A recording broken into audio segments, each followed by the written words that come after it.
gained some community support here. So I think you've made a first good step towards transparency, and it's only going to improve from here.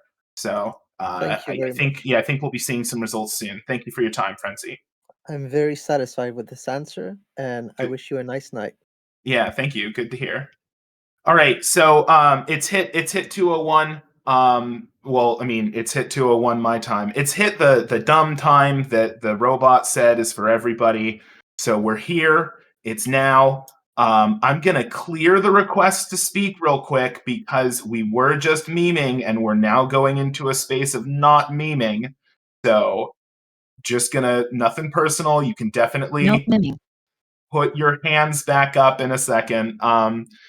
To oh yeah, let me change our freaking topic. Stage topic: community meetings and you.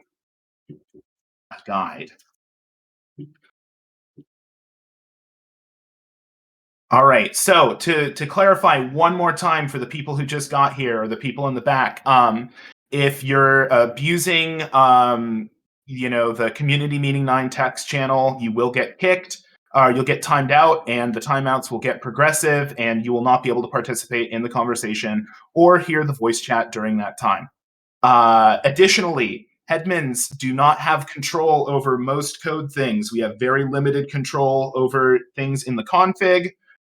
So if there's a change that you want us to do and it sounds like a code thing, you really might want to acquaint yourself with what the config is and what we can do with it, because otherwise you're just going to get a lot of that's an issue for the coders, that's an issue for the coders, that's an issue for the coders kind of stuff. So I think that covers the kind of big things. And y'all are on a 30-second cooldown, so that way if anybody who's stepping up wants to ask you a question, you're going to have time to express yourself. But do try to gosh, I just got pinged and it distracted me. Do try to make this. All right. I'm gonna bring some people up, I guess, since we have people ready for questions.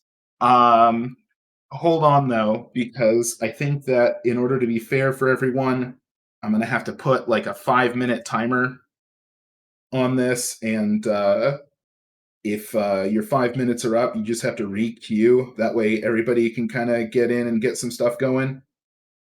So with that started and 5 minutes on the clock, starting when his avatar appears up here, I'm gonna give some of the floor to Blue Tark Man. Hey, how's it going? So I have 4 actually important questions here. You might want to do these one at a time then. Why don't you start with the first one and see where it takes us? Yep. Right, my first question. How do you intend to get admins to actually enforce the new rules against gray tiding via the escalation changes? Administrators are already unwilling to enforce the escalation rules that were previously written. Why would changing them actually impact how the admins are enforcing these rules? We already saw prior issues going on with administrators just straight up disregarding what was written on the rules page and coming up with escalation rules on the fly. What's actually going to change about the day-to-day administration to get the administrators actually on the ball here so that players aren't having to argue the rules as written in ban appeals and in notes? I mean, we're still in a pretty transitionary phase of it, Goof. Like, you yourself have been a major part in ironing out the new policy and getting it on its feet. And I think that you're aware of just like how long it can take for things to spin up and get going.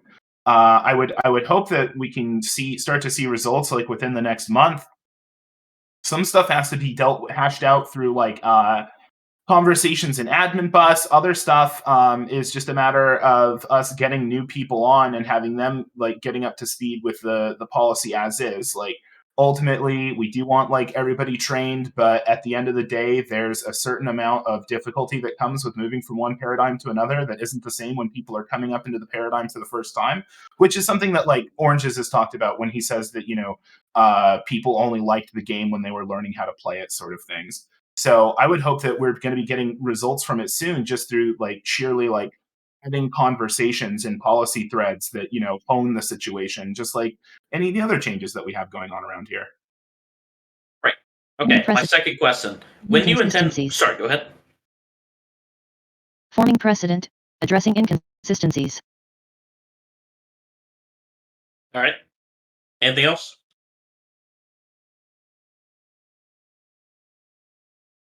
No. Right. Okay. My second question: when do you intend to hire new admins to cover the U.S. servers during the 11 p.m. to 8 a.m. block that's often left empty or understaffed? I understand that we have like 120 people on the TXT right now, not including like past team members and maintainers and all that. But it's extremely obvious that not all 120 plus people are regularly adminning. We need new admins to cover this block. When are the applications opening again? The applications have been open. They're still open right now? Last I heard, they got closed because there were too many applications. Who told you that? We just I got don't like remember. we just got an application in like today. I was just just No, I reviewing a somebody new told me application. apps got closed. Okay, Okay, all right, well, cool. that's Okay, yeah, that's question pretty number 3 terrible. then, 'cause that's obsolete. When All are right. automatic updates being reinstated? We've been without them for too long, and it's impacting our unpaid QA testing. That's a host issue. I would be happy to advocate for the situation, but ultimately it is entirely beyond my control and is in the hands of my boss, the host. So, in like, I can offer that. On top of that,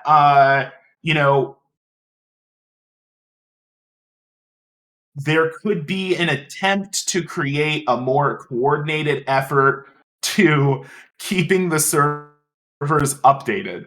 And that's going to be like a worse version of having the updates be automatic, but that's really what I can we've had some offer. bug fixes come down the pipeline that we've been having to go, oh god, please update the server right now, it's critical. I mean, And we're I like hate that having with to hit critical keyboards bug and problems stuff like that, anyway. Like when the auto updater was up, it was only going off every 6 hours. So Right. Generally, we can time those bug fixes to that. But, anyways, right. My fourth question. you got 30 how do you- seconds. Right. Okay. My fourth question. When are the elections? The elections are probably going to start up later this month. Just judging Hell from yeah. how they've gone My every final other question. time. Are you going to vote Goof? My vote will contain Goof. That's a great answer. Have a good day. Yeah. All right. He did it. He did it within 5 minutes, folks. All right. Next up, we've got Shadow Flame. Say, Hello. Am I back? hey. I just wanted to ask 2 questions. The first one being a simple, positive notes. I've been playing for over 4 years now and have racked up quite a record. Not in a while, but I have this lengthy record. I was wondering if I could ever see the Adams giving out more positive notes.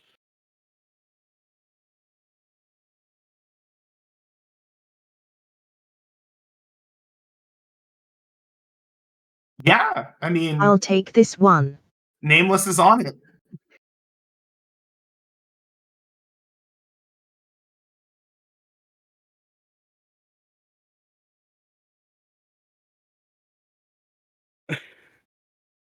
Though we recently had a full admin meeting where the topic of positive notes have been brought up. So we recently had a full admin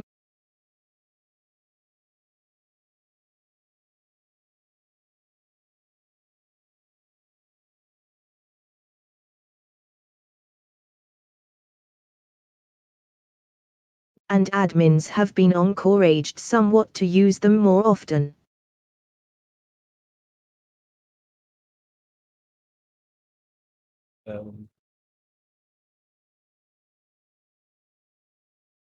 So you guys are intending to use them more often.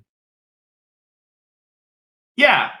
I mean, like, I think at the end of the day, people are just hesitant to give them out, and we've been open to just like letting people like use their own discretion. So hopefully that's something you see for the future. The other thing I would say though is that Shadow Flame, you've been a member of the community for quite some time, and I would think that unless you're engaging in like very specific loops of behavior, and even if that were the case anyway, like having time put between your notes makes them less severe, and at the end of the day, like everyone can be like pretty casual about like the person that you used to be, but like you aren't right now in terms of like your behavior and the way you go about stuff. So I wouldn't be too stressed out about the notes that you do get. What matters is if you keep getting them. You know what I mean?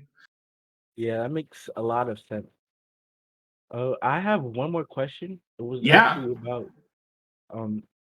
So I was wondering about the game is set in the future, and rules wise, we have like anti-IC and OC rules, right?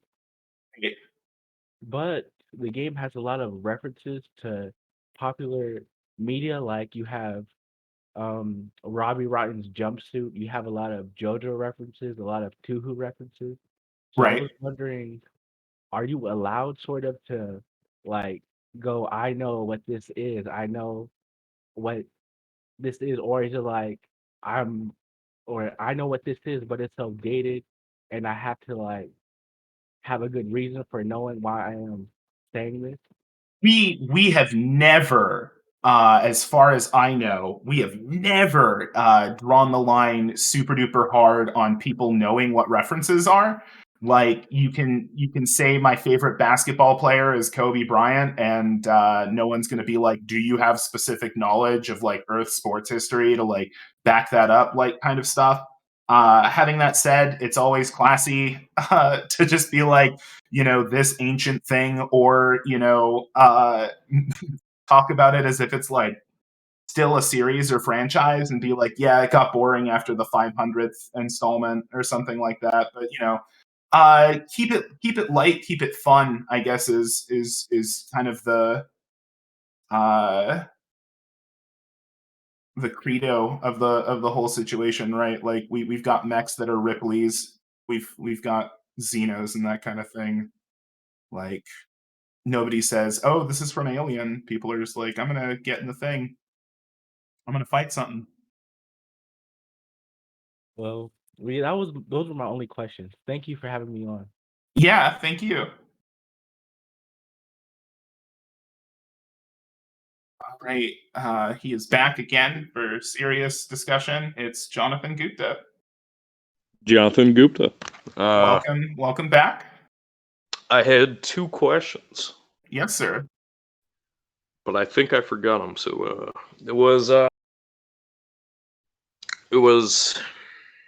fuck. What was it? No. I remember now. It was would the forums transfer something game? I think Huh?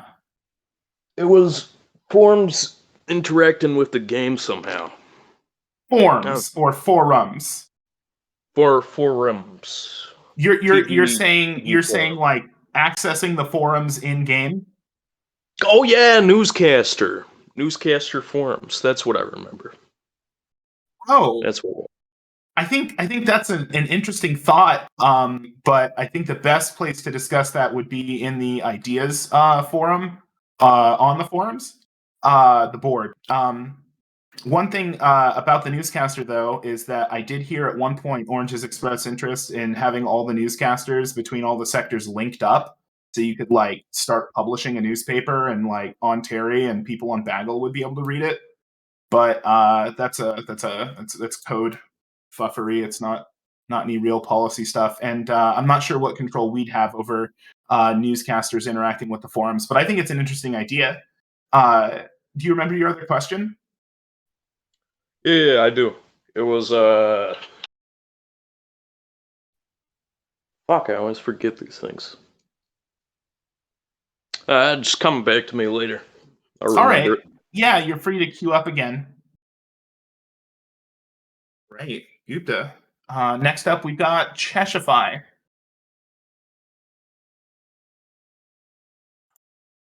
There we go. I got that working.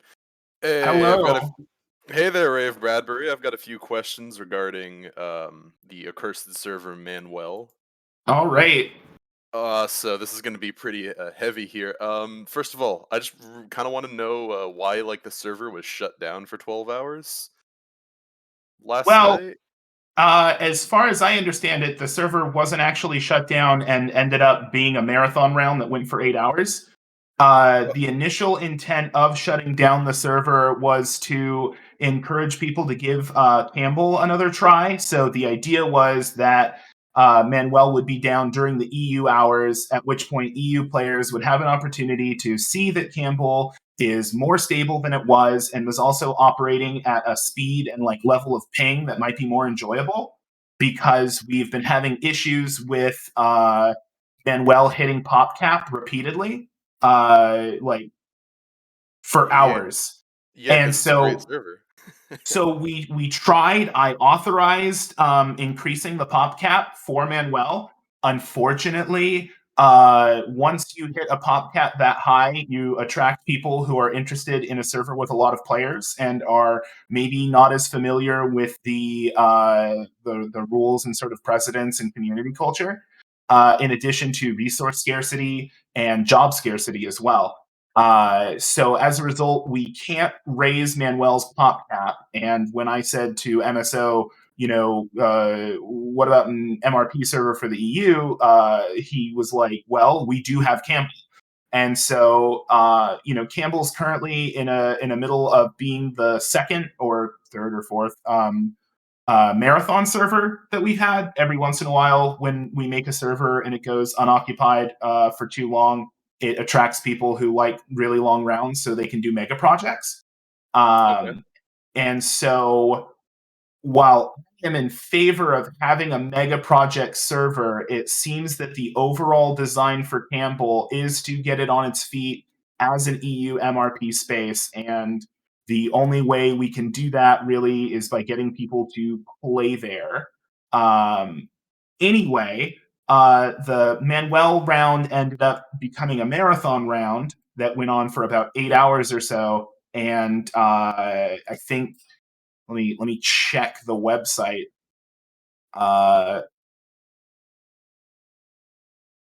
It looks like Manuel's running right now, so I'm not sure how much downtime Manuel had in the first place. They were just this is the first round that came up. It was at the very start of the community meeting when it just came back up. Okay, so yeah, it was put down for a few hours, I think, but I don't think it was down for 12 because when I woke up this morning, it was like, several hours in. All right. So, any other questions? Yeah, my second question was regarded to Roleplay Rules 3 and 9 in the sense of having admins actually enforce them, because Manuel, as it is, does not really enforce Roleplay Rule 9 especially. Uh-huh. Just noticing that like a lot of players will pop chase and just end up joining the server and just play, Gray Shitterson the Tider without actually having any kind of enforcement, but Goof already discussed that, so Yeah. nothing really to add on to that other than, give admins some time, get more admins that, know what they're doing, and that's it. Yeah. I mean, okay. I think one thing though that could definitely add to the conversation is like, are there any, without, trying to address any sort of specific player, are there any sorts of like categories of behavior or examples of behavior that you find to be like especially like problematic? Really just tiding. It's Tiding. the general like Basil or Terry gameplay loop where you join as an assistant, get insoles, and then kill people and mate. Right. Yeah. Not that there's anything wrong with that, but it's a different space. Yeah. It is a different space. Well, I don't know. Maybe if there's more signaling towards that when you join the server, but there's already a huge big block of text saying. Yeah, we try as best as we can with that, and the MRP servers aren't hubbed, so you really have to go looking for them if you're going to find them. I know that several admins who participate in Manuel are here listening. So if you have anything you want to say to them, now's kind of your platform for it. If there's anything you wanted to add on in that regard. I was just hoping that people that the community knows have like repeated offenses of just, oh boy, they're acting like no human ever would, over and over and over, and the community's well aware of this, that maybe they could just get, not bans, just getting talked to and being like, hey, this is a different space. Yeah. We do try to talk to people. And I if don't you know. open, I mean, no. So if you open an A-help saying, "Hey, Yeah. hey, do you think you could talk to this guy? I've been having like experiences with them, and I think that like they're a little confused about how the Okay. rules work." Like that's going to be a far more productive conversation that you can start rather than saying like, "Hey, they're breaking the rules," or the classic "Did you see that?" Sorts of things, or ban, which does still come up from time to time. So yeah, hopefully we can get moving on that. Yeah, most Because of my issues were addressed with Goof's questions, so that's good just to thank you very hear. much for clearing up. All right, All right, that's you're all good. All right, all good. yeah. Next up, we have Sticky Mayhem. Sticky Mayhem, would you please come to the stage? Here he is. Hello. Hello, Sticky. How's it going? It's been going good so far. We're 20 minutes in, and I'm still sane. Wonderful. All right, I've got lots of questions. Okay. Cool. So I've been around for a while, and there's a lot Yep. of cool stuff that we used to do that I don't think we do very much anymore, and it would be cool, I think, if we did more of it. One thing is antag tokens. I know we still give them out for like mostly fuck ups, which I think is good, and mostly like server problems or whatever, or reorganizing around. But I feel like admins are a little bit scared to throw them out because they feel like that can be abused. But I think the likelihood of admins having pet players that they throw a lot of tokens at is probably unlikely because we all hate the fucking players, as you know. So I don't think that would be abused. Can we throw out more anti-tag tokens? Can the admins all do that? We should all do that.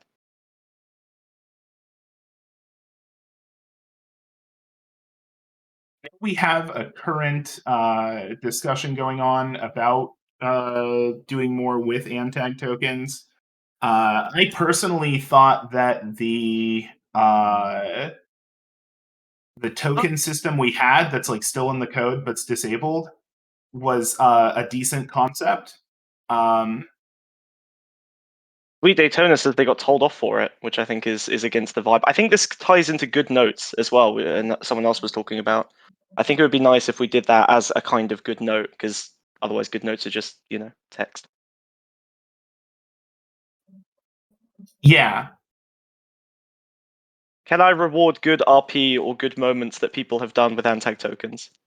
Yeah, I think so. One of the big concerns with handing out tokens is favoritism. So, be prepared for that scrutiny. I guess is what I have to say in that regard. I don't like any players.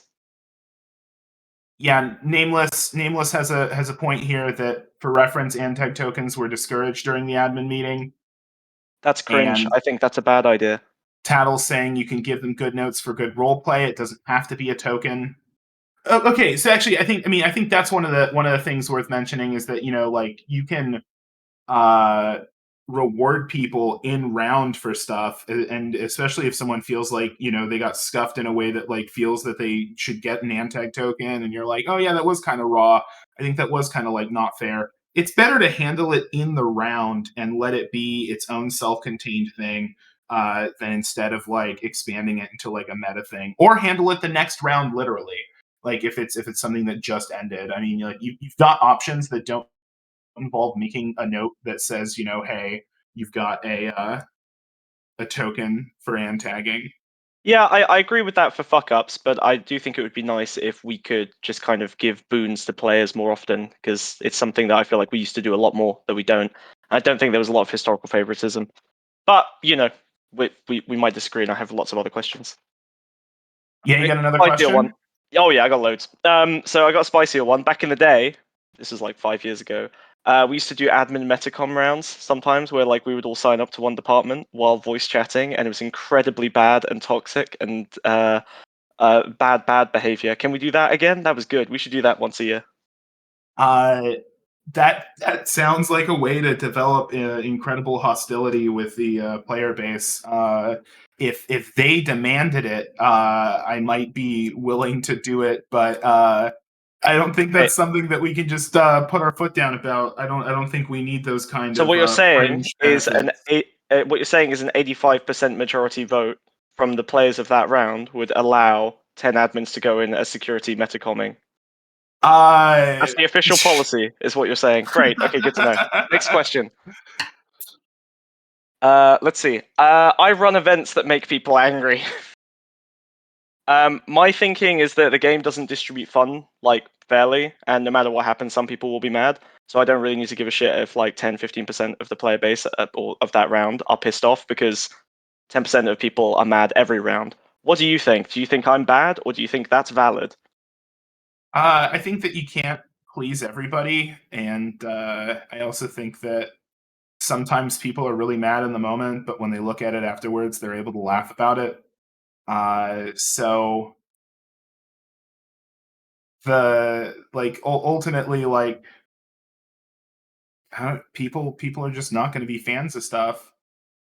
It's kind of hard to say. I mean, also, like, part of it has to do with like the actions. Okay, ignore all criticism. Got it. All right, next one.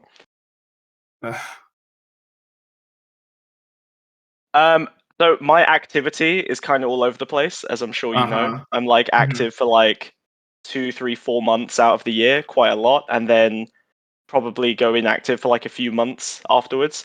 What do you say is like the minimum expectation? Because I don't think that's something that's ever really been set. Yeah, I mean, How often we admins should be logging in and playing?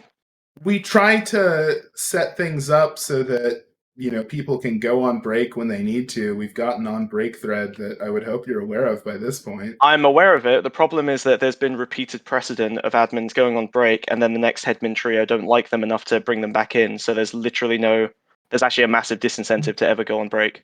I'm not sure you know what going on break is in that thread, because it's literally just saying you're not going to be around. It's not about taking your role off. Oh, really? Okay, that I might be remembering an Yeah. old version of that. Yeah, no, this one is just like, hey, I'm gonna be gone for a couple months, which, like, that doesn't even happen. I only see people go like, yeah, well, I'm gonna be gone for a week, and it's like, okay, yeah, like, I myself have been that person, but Okay, all right. I think really it's more for like, hey, you know, like, I've got to do my thesis or what the fuck ever, so I have to be away for a month, or I got to go on the oil rig now. See you later. Cool, Like, that makes more sense. How much time have I got left? I mean, you're over time at Oh this shit. point. Okay, I can jump Yeah. back in later after a few people. All right. Thank I got you. plenty more. Bye bye. All right. See you later. All right. Next, we got Nick up. Oh, look who figured out how to request to speak. I saw you do it, Sticky. Don't pretend like you don't know how. No, I tried to do it. And, oh god damn. Anyway, welcome, Nick up. Good afternoon, ladies and gents. How y'all doing? All right, introduction's complete. Let's just get going. So, first of all, I'm gonna preface this by saying that I am primarily a manual player, so I'm gonna get that out of the way, and it might color my biases a bit. But I was just wondering, especially with all this chatter about there being a streamer tide and all that sort of deal, and we do seem to have a lot of new players. We just mentioned earlier in this meeting, for example, how manual hits pop cap often, and I'm sure that, and I'm looking at Terry right now, it's also pretty high up there in pop. Is there any chance, especially for more critical roles like head roles and security roles, that the hours required to play those might be increased, or the head admins considering that, especially as we get new players? It's an interesting suggestion. If that was, is that something we have config control over? I'm not sure if that's a config thing. Moth- I do see right now on the forums there was a policy thread, but it hasn't been updated since 2021. All right, so Mothblocks is saying might be code. Rohesi's saying it's a config.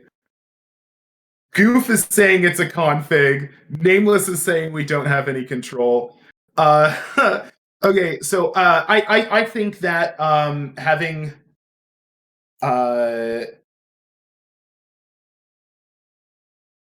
think that having more restrictive head times for Manuel would be good. At the end of the day, though, it's not going to stop someone who has unlocked Hoss and played Hoss forever on LRP from coming over and taking an MRP Hoss slot if it's open and they feel like playing Hoss that round. And unfortunately, like they might not be aware or used to the kind of Mothblocks is confirming it's not config. So I guess then my question's no longer relevant. Sorry about that, gentlemen. I would like to take a moment to discuss this idea of streamer tide, because I've seen it come up multiple times at this point, and I think it's a little bit silly. I'm gonna drop some links here, and I'm also gonna say if anybody wants to post their Wordle scores, they can enjoy a timeout. We I said, don't do spammy shit with this, and be responsible, and people are putting their Wordle scores down, which I do Wordle every day and I love it, but please, we're doing so well. Let's not degrade our own shit. Understandable. And so I'm just doing a reminder on it. Right. Anyway, sorry about that, Nick up. So if you look at this link I just posted, we've got the new players that we've been getting all the way back into October 2021, and you can actually bring that all down to just look at how Manuel has been, and you'll see that we've actually received more spikes in new players in October and November. We've got some a couple of days of consistent newbies, but I really don't think that the streamers ended up bringing in a lot of people. Okay. And well, I mean, I'm not concerned about it or anything, and I like new people, and hell, I was part of the Seth Tide myself, so it is what it is, right? I'd be hypocritical if I was against it. Yeah, new people are totally great, and that's the other half of it. That is entirely the other half of it, is that people are new people are here, and I think they're from a source that makes them bad, and so that means that everything's going downhill. And that's what people said about the Seth Tide.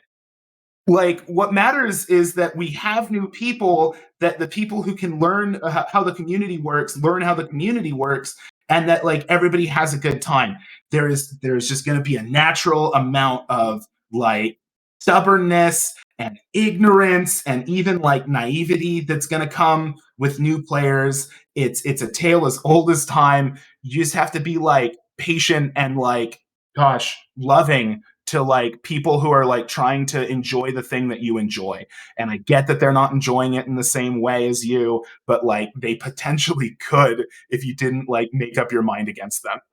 So yeah, sounds like you heard a lot of people complaining already. Just a little bit here and there. The thing is that if we don't get new people, we die. That's the long and short of it. Because that makes sense. Yeah, some people get bored with the game and leave. Some people outgrow it. Some people get banned. We just need new people all the time. Some people just get burned out. It happens. Anyway, does that handle all your stuff, Nick up? Yes, sir, it does. There's nothing else I really have to ask. All right. My initial question was irrelevant. Have a good one. Thank you for coming in. Next up, we got Dorsey Dwarf, another long time community member. And I'm seeing Vector. Now I'm not seeing Vector. Hello, Dorsey Dwarf. Welcome. Testing. You're coming in loud and clear. Hey, recently there's been a spate of policy threads about all sorts of proposals of mixing Manuel and other servers, of merging merging their rule sets, or of replacing one rule set with the other. Do you think that any of those have any merit, or if it's actually a better idea just to keep them the way they are with currently their complete rule, their semi-complete separation? That is or is that too wide? Is that too broad a question? That's a great thing to bring up, and it was something that we were planning on having involved. Give me 1 second here. I need to talk about a technical issue.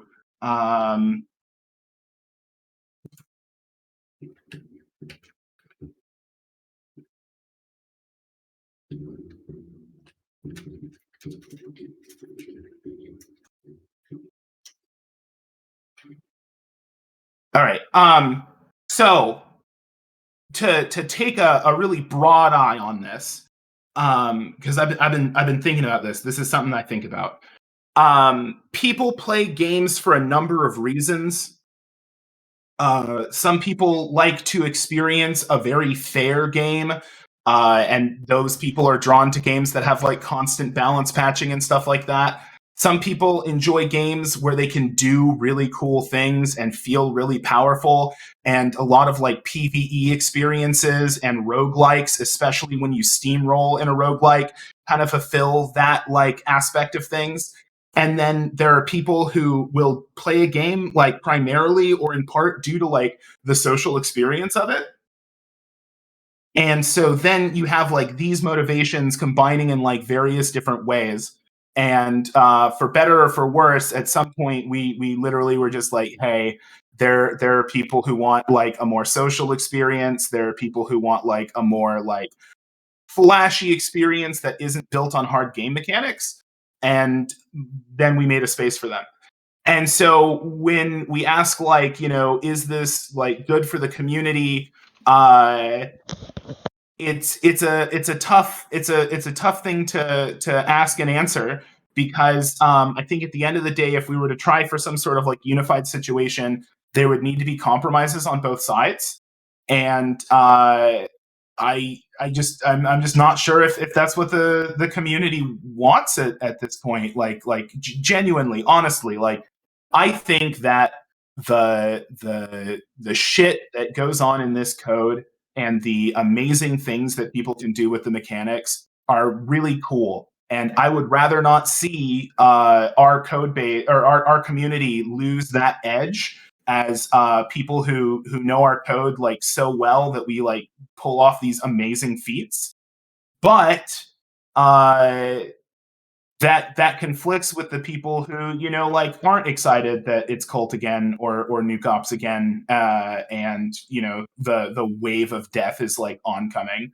Like people try and go for something a bit different from that, where constant mayhem isn't what defines the narrative of their round. So if people are willing to meet each other halfway, which I guess we could do like a player poll or something about, then we could like, look into it. But it really seems like, and this is a thing that sucks. The moment we came up with a space that said, this is a socially encouraged space that offers like protections to ensure that people can have a slower paced round where they can type more physically. A lot of people left servers that they said they would never leave. People left Terry, people left Bagel, people left Sipple. I know someone directly who I had moved over to Sipple, and I was just like, why don't you try Bagel sometime? And they were, or Sipple sometime, and they were a Bagel main. And they're like, I'm never going to leave here. I know everyone's name. This is the place that I enjoy being. But the moment that Manuel opened up, they like went over there. And as far as I know, they don't really come back. So like, that's such an underlying thing to like the whole situation. That really has to kind of like be addressed if we are to ever kind of meet each other halfway, is that there are literally like powerful draws that made people put like rule sets over relationships. And so it's incredibly tricky. And people have already talked about like they'd walk if things changed for their LRP rule set. So it's it's really tricky. Yeah, thanks for the answer. I guess I just have one more question derived from that. Yeah. It's pronounced bagel? I always thought it was pronounced bagel. Technically, it's supposed to be basil or basil, right? Yeah. Yes, basil is the truth, but it's being corrupted. Basil is the truth. Yeah, the corruption of basil. That's all the questions I've got. Thank you for having me. Yeah, thank you for the question. Oh, cool. It looks like admins can properly queue in now. Not Vector though. Oh no. But Sticky figured it out. Sticky, explain to Vector how he can do it. Friend C, it's good to see you in again. It doesn't work. But you were just in the queue. How? I was briefly deadmaned. He keeps doing it. Okay, so they're still messing around with it. All right, friend C, welcome back. Yeah. So this time a more serious question. So Yes, sir. it was responding to the comments about the mix between community and fast flashy gameplay, and I see that you have like kind of an interesting worldview of like based on time where like players move on from their usual servers to the MRP ones. When I started playing, I was kind of a shitter. Was a Seth. I was a Seth Tider. Sorry, and all it took for me was to learn the mechanics, and how that happened for me was that Shadok, precisely while he was being trialman, basically taught me medical from scratch as a PAI. Now, I've noticed that people don't play PAIs anymore, and back then they didn't too, to be fair. But usually it was like trial admins who were trying to get into the good graces of people. Are you gonna like push that more, because it's pretty good for new players? Pushing admins playminning as PAIs? Yep. I've actually. Oh boy. All right. So it's been like playminning's been like a big discussion in admin bus for like coming up on a year now, and some people really have strong opinions of it, myself included. But one thing I have said, as like kind of like joking, but also kind of like, it really is something that we can say, is that, yeah, like, admins have been taking PAIs so that they can like hang out without like affecting the round, and also like handle any tickets and stuff if they come up, provided that they're not like directly involved in them, because like you can just like sit around in someone's inventory and just like kind of keep an eye on what they're doing and like give them help and suggestions. Like PAIs also come in waves. Sometimes there's like none of them on board. Sometimes you've got like 4 or 5 of them running around. It kind of just depends. But playminning always comes with its own set of like concerns, and if somebody else is online, we do encourage admins not to playmin. But there are cases like with like training a new player or training a new admin where they're all right with like handling things, but they might want someone like available who's in the round, but they can also just like ping bus. So it's a little bit complicated. But currently, admins can playmin if there is nobody else on, and if someone was like, "Well, I was playminning as a PAI," I would be like, "Well, can't really get into that much trouble, then, can you?" Which, I mean, they still can, but you get what I mean? I do. If I can just do a Yeah. quick follow-up, if Yeah. I still have time, I'd like to shout out Gorby Fritzl, the best fucking Terry player there ever was. So thank you Yes, for being there, Gorby. Gorby. Classic And Gorby. lastly, Pinging that Gorby. I'd like to wish Fiku a very happy birthday. Let's not miss Fiku's birthday. Happy birthday, Fiku. Happy birthday, Fiku. Thanks, and I'll be going. All right. Goof points out that admins can now make themselves an imaginary friend of someone to tutor them on stuff, and that's a very interesting point, and it should be worked into the admin training details, because that's pretty nifty. Next up, we got Mehaza. Mehaza coming in. Oh yeah, we'll toss Woodley in after. Well, I guess Mehaza's not really picking up the. Oh, there he is. Sorry. So- Middle It's of all right. a Dota match, so. Oh yeah. Do you want to just re-queue? Yeah. All right, just re-queue. Good to see you. Okay, sorry. I did have a question, but I can't right the second. Yeah, we've got time for you later. All right, Woodley, come on in. We'll just knock these out real quick. Paging Woodley. Hi? Can you hear me? Hello. I can hear Okay. you. Hi. I wanted to ask, there was something that was brought up last admin debate threads and it was a limit on consecutive hurting terms, and I didn't want to bring it before because I didn't want you to be offended. I know that we're around again, and I think you've been doing great, but it's been discussed that if something like Coconut being a headman 3 times in a row was something that we should encourage. What do you think on it?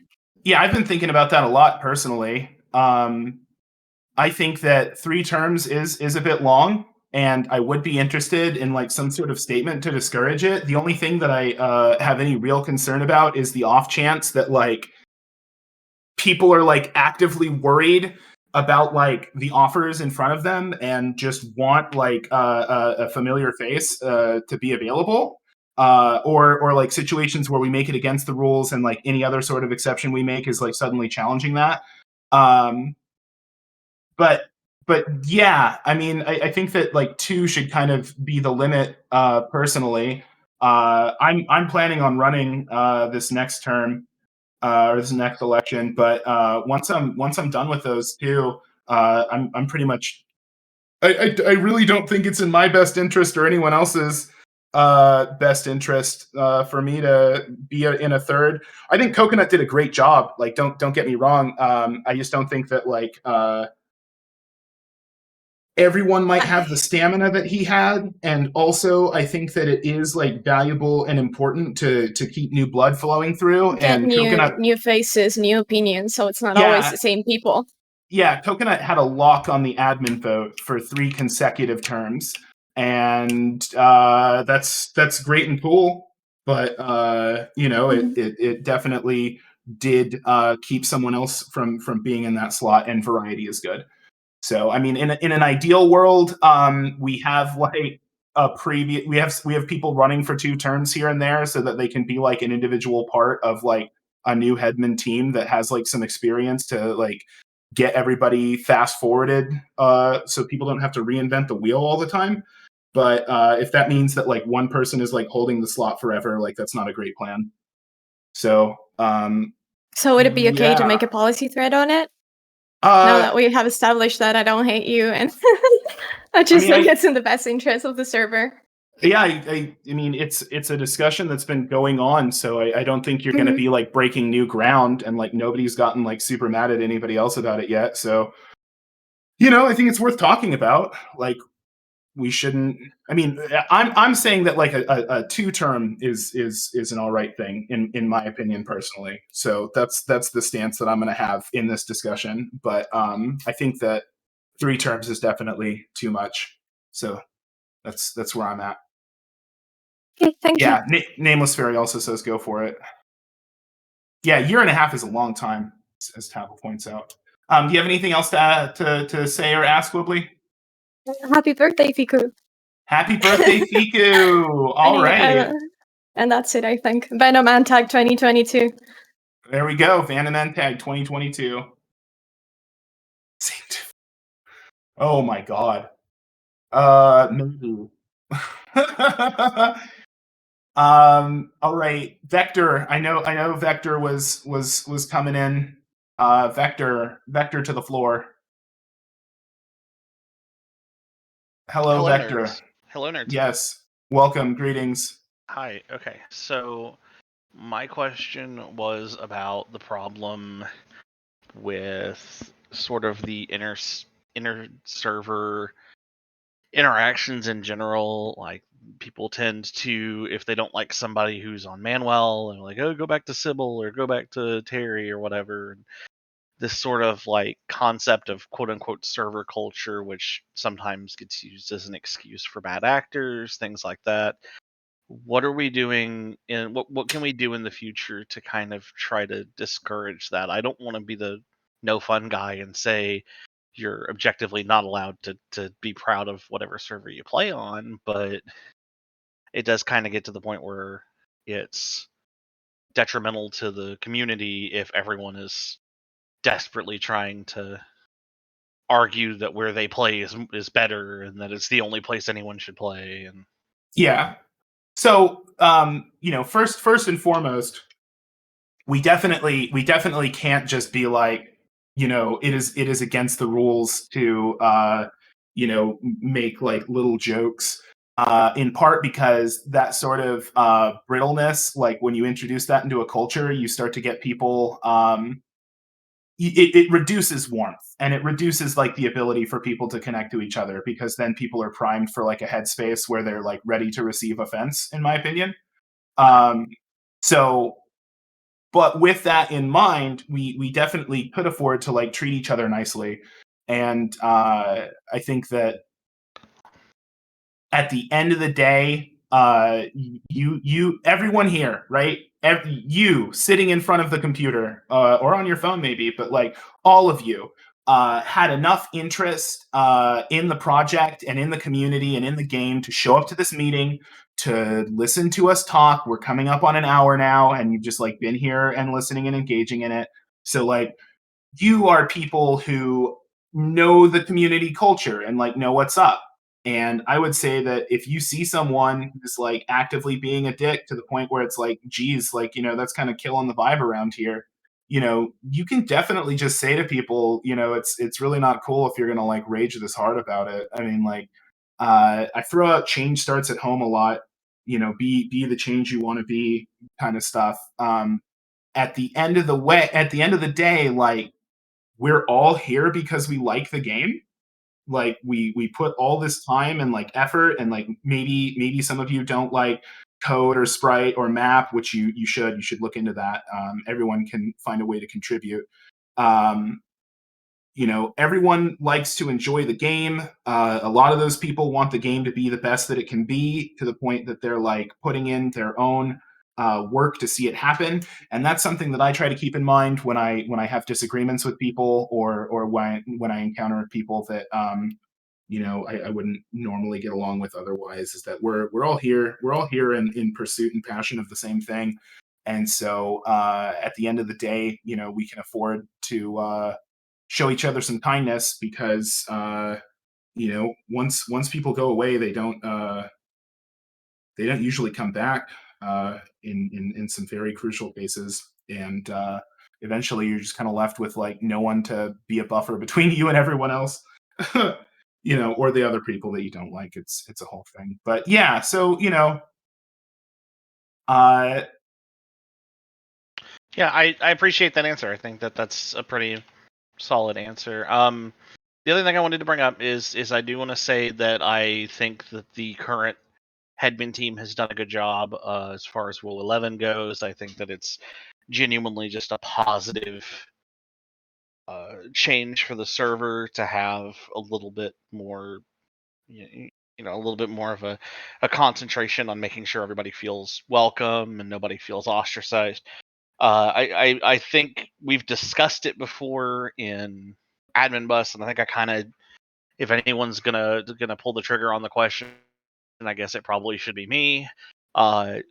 Do we want to consider the R word as part of Rule 11? Because it does still include what you would consider a marginalized community, which is people who have developmental disabilities. And I think that word gets used a lot, and a lot of people probably won't find me bringing this up very popular, but someone kind of has to bite the bullet and eventually say, is this something that we want to detail, or are we just going to ignore it? And either way, of course, it's my job to enforce that, but I figure probably somebody should bring it up and ask the question.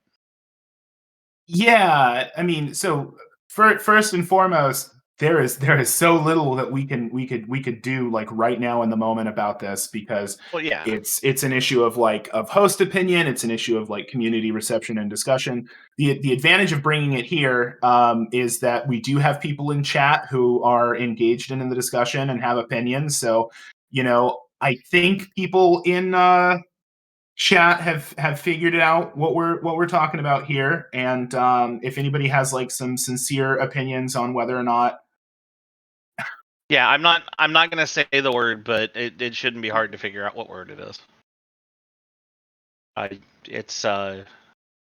Yeah, I mean, I just mostly wanted to start the discussion. I don't expect everyone to go, okay, yeah, we're definitely doing this right now. I just wanted to make sure that people know that we were having the discussion and that we kind of want to go in that direction, but it depends on what the community and what the host thinks. And yeah, Yeah, so like we don't have any we don't have any standards as of yet for when it comes to like issues of like disability or neurodivergence.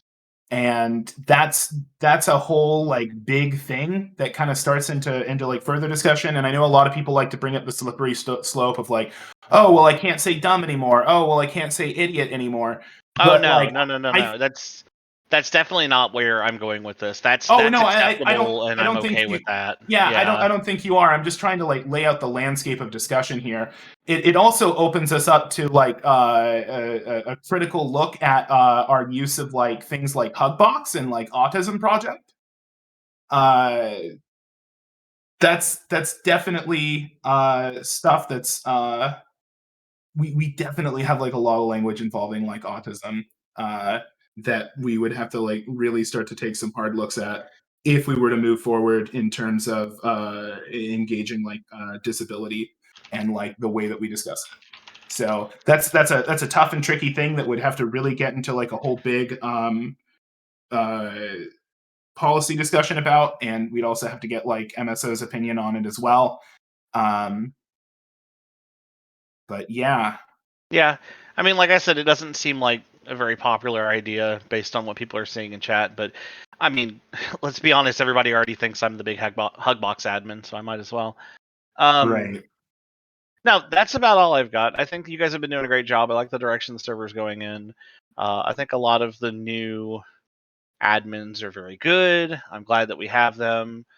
The only other thing I want to say is happy birthday, Fiku, and hopefully we can just keep things moving the way they're going. And happy birthday, Fiku! We will have more people joining the server, hopefully.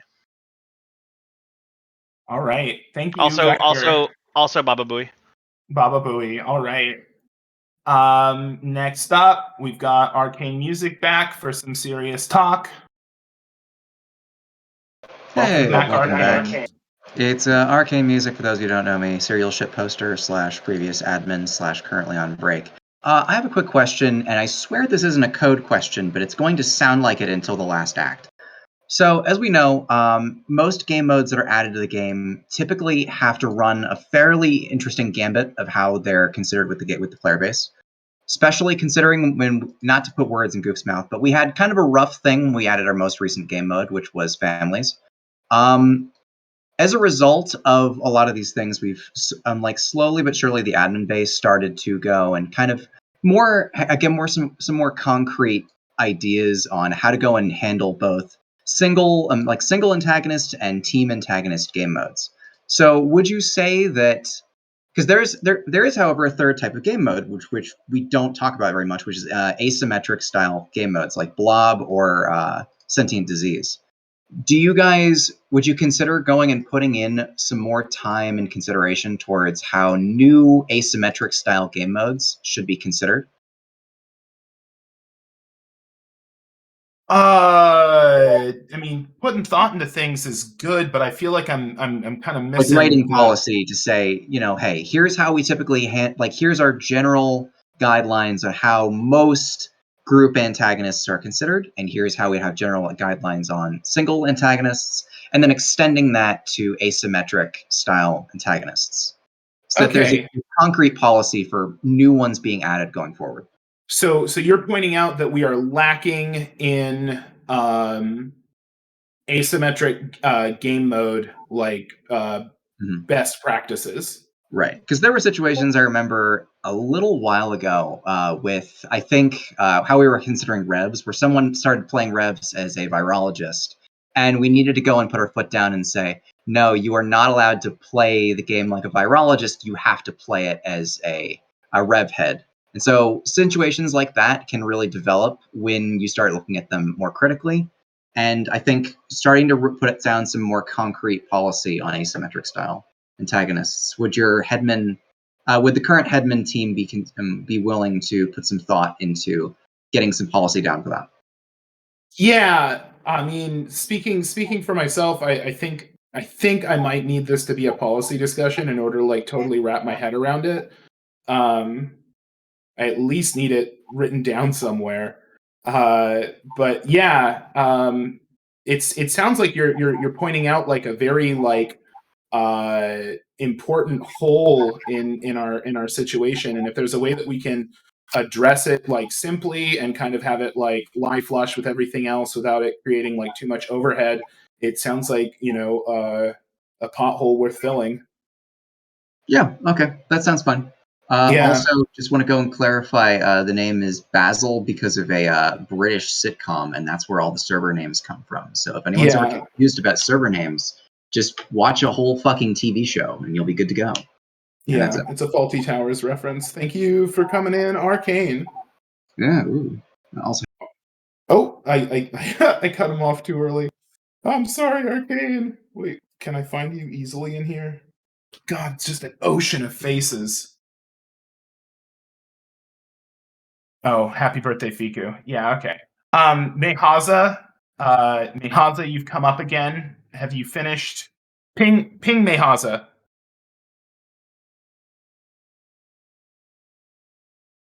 Yeah, Sticky, come and talk real quick while Mehaza confirms that he's oh, he's here.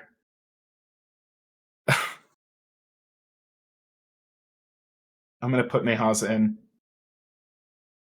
Mehaza. Okay, I have one quick question. It's about silicon policy. Okay. How do you feel about silicons who, the moment they see someone of another species acting out, like they hurt someone just even minorly, sometimes they get completely murderous? Well, Tattle's the Silicon headman. Speaking as someone who is a really big fan of non-humans getting bullied all the time, I think that full-on round removal as like a regular thing in those cases isn't especially great. The whole point of playing as a non-human is to not be protected by Asimov and to lose, those kinds of situations where a human's like attacking you and you can't really do much aside from like, defend yourself non-lethally. I'm not saying completely remove the interactions, but I'm saying about like a non-human steals and then the Borg is killing them. Yeah, killing them shouldn't be a good idea.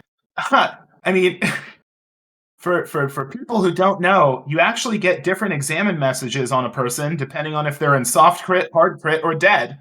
And learning the difference between those three states is like pretty important for understanding when you can stop clicking on them. And I guess that's the advice that I have. Like, just like, consider soft critting and hard critting people.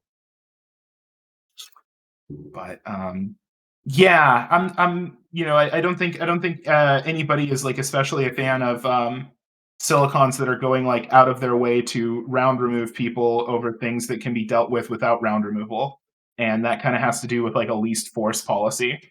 But Tattle, did you say anything official? Because I don't want to just act like I know what I'm talking about when it comes to the robots. It looks like we just banned Cyan, so that's cool.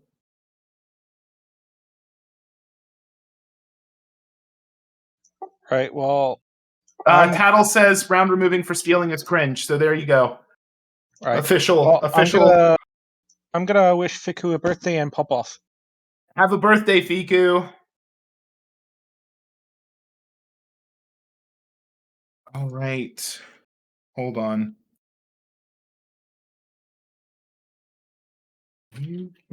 Queue for it. Perfect. All right. Next up, we've got Tapu Bulu, parentheses, Alex Wolf. Hello. Can you hear me? Yep. All right. So I'm mainly a manual player, and I've got just one question about meta friends and families on manual. I've only seen one family, but it was pretty large. I think everybody who plays manual, or at least did at the time they were around, knows what it is. So I've looked around on like the forums to try and find policy on that, but there's not much, surprisingly, despite the fact that it seems like it could be breaking a few rules. is curious on what the headman's opinions were on that. Yeah, so the issue with this is largely like, how are you affecting the round with your friendships and behaviors? If you're using your relationships to squad up constantly and like take down any threats that like come your way, in my opinion, that's in bad faith, and you should really like take care to be aware of that stuff. This isn't like something that is like necessarily on paper what I'm going to say past this, because everyone agrees that like having friends is cool, and it's really like kind of weird and antisocial to be like, you have to stop being friends with these people. But in my personal opinion, and in how I play this game personally, I try to be aware of how often I'm in groups, and I like try to take time to go off on my own in case anybody who is just like doing a thing can like engage me without having to go up against like my like 3 to 4 friends. And if you're like spending your entire round with like one or more persons, you should really be aware of like the inherent intimidation factor that comes with that. And so while like I like according to policy, like I or like, you know, any of the other admins can't literally say to someone like, hey, I notice you're always with these 4 people, like, or 2 people, because that's a lot more reasonable. I see you're always with these 2 people, like you need to like stop. Like, especially if it's just a couple like doing their own stuff. Like, it gets a little bit weird, but we definitely do have it in the rules that if you're using your friendships for like advantages that are unreasonable, that's something that can definitely and absolutely be addressed. So you can definitely abuse the privilege, and if you think that the privilege is being abused, you should definitely help it. It's important that you engage with people who aren't your friend group in this game, and I know that can be like difficult and hard, especially when you're expecting others to attack you immediately, which is definitely something that happens on any of our servers all the time. But yeah, think about, you know, what makes a friendship healthy, and like what makes things kind of unpleasant. Like if you and your meta gang go out to space every round or every other round, or like, you know, with any level of frequency, you know, if somebody has like any sort of objective towards you, like not only do they have to go out and explore space, but they also have to tear you away from your friend group. And that is such an insurmountable challenge that it's no wonder that, you know, we have people who really feel the need to gear up to get things taken care of. But this is all just kind of like loose style opinions. If you wanted to like see any like concrete changes, you know, policy discussions are usually where that happens. And it's going to be a bit of a pill to swallow, because as I said, you know, people enjoy being friends in this game. And sometimes when you're trying to have like a friendly time, someone like tries to bomb your ass, and suddenly, you know, action is meeting community in a way that like is maybe like kind of uncomfortable for everybody involved. Does that answer your question? Yes, it does. Thank you. All right, very cool. Anything else? No, that's my only question. Thank you. Shout out Fiku. Yeah, birthday Fiku, everyone. All right, next up is JC, and then after, oh wait, no, Sticky's in queue, good for him. Someone else wanted to queue. I think Fiku wanted to queue. We'll have Fiku queue after JC. JC, welcome. Hey, thanks for having me, Rave. Oh, Fiku's queued, never mind. Yeah. I wanted to ask, this might be a bit of ancient history, I have not been around for a while, but there was some discussion that the events overflow server might eventually be used for something of like a mini game plaza or some other such, and I'm not sure if there was just no interest in developing that further, if it seemed like it was a bit of overhead. But if there was, I just wanted to ask if there was still any interest in the community around that idea. Yeah, so let me tell you that the majority of the work involved with that are all on the content creators. So that's a coding, mapping, spriting thing that we as headmans might be able to engage. I've actually never had to like set up for an event on Event Hall, so I'm not sure if the headmans have control over that via keyholder privileges, or if that's something that the host has to engage. But at least from a resource angle, it doesn't really cost us anything to have Goof's #1 fan. If you'd like to do that, please queue. Loftblocks is pointing out that key holders have event hall privileges, so it looks like we could do that whenever the map is ready, as far as I understand it, and it doesn't even need to be run through admins.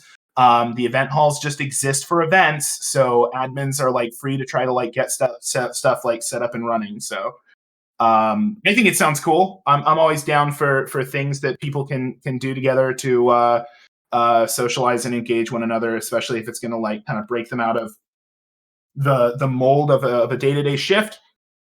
It would be almost like a static ball in that regard. I think like the detractors to it would say like, well, how are you going to encourage pop there?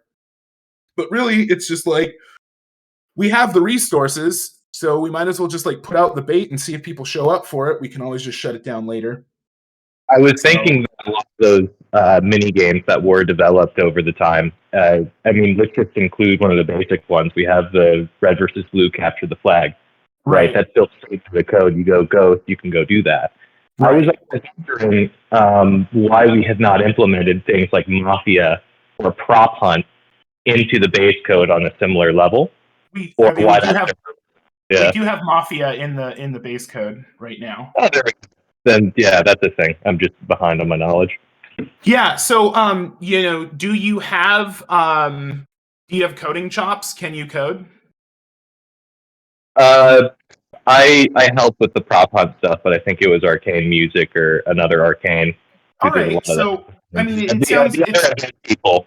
I'd be willing to go talk with them about that. It was just I would say that if you've got the coding chops to like talk shop with the people who are involved in the minigame project, and you're willing to put the time and effort into seeing it happen, you've got my support, and I'll try to do what I can to help you through that. And if you want to like just hit me up in DMs to follow up on this conversation, we can see about trying something out. But it's really going to take a lot of elbow grease. But the infrastructure already exists, and the resource cost is negligible.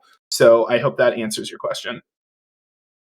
Definitely. If I could have one more to springboard off of that, since you mentioned something I hadn't even thought of, and that was that you said that the admins have key holder access to Event Hall, meaning that in the same way that on Manuel or some of the other servers, an admin might come in and say, "All right, we're doing like a nations round or something special," where they had to come in and do something around as admin. Moment of clarification, key holders have access to event halls, not all admins. Key holder is something that has to be played pretty close to the chest because of the amount of stuff you get access to. So I apologize for that confusion. Oh, okay. I was, then to continue with the question, then is there some room for the admins to come to the event hall people with requests of special rounds or modified maps for situations like that? Yeah, I mean, so speaking personally, if you participated in events in seasonal events, so I assume you've got you've got events coder flair. So if someone came in with events coder flair to like coding general and then did a ping on key holder saying, "Hey, I want to get this thing set up and running at like this time. Is anybody willing to help me out on that?" Like that's something that I would respond to immediately. Like people get the key holder rank in part because they've been around for a while and they're active in the community. So I don't think you'd have to be too shy about asking them to get something like that set up for you. Awesome. Thanks for the questions and bringing me up to speed. Yeah, man. Happy birthday, Fico. Happy birthday, Fiku. All right. Welcome back to the stage, Blue Tark Man, everybody. All right, this is going to sound really stupid, but I forgot what I was going to ask. I am so sorry. I'll be back in a couple minutes. All right, you're welcome to requeue. I'm hard at work at that game mode. I will have it ready to test merge in about I want to say 10 minutes. All right. We'll have a JoJo round then. Wow. All right. Okay. Next up, welcome back to the stage, Sticky Mayhem and his leading questions. Welcome back, Sticky. They're not leading questions. How dare you? They're just bad questions. Indeed. Okay. Let's see here. I have since the silicon expert is here. I have an angry question about AI.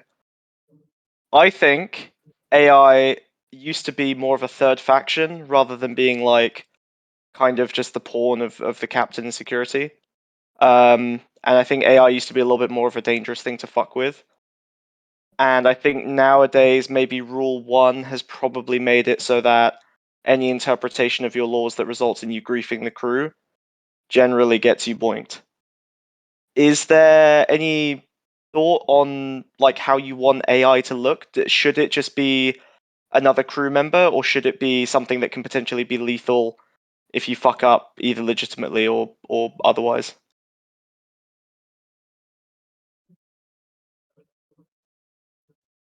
Tattle says, I think that people forget that AI is not crew aligned. I agree with that. I think admins forget that AI is not crew aligned as well. I can't tell if Tattle is typing. How we would fix that though. I mean, I think just kind of maybe being more explicit to the admins that it's a third faction and that the AI should fuck up the crew if they throw on corporate law set and people don't understand how to deal with corporate, like how to phrase things differently. It's not about human harm now; it's about profit.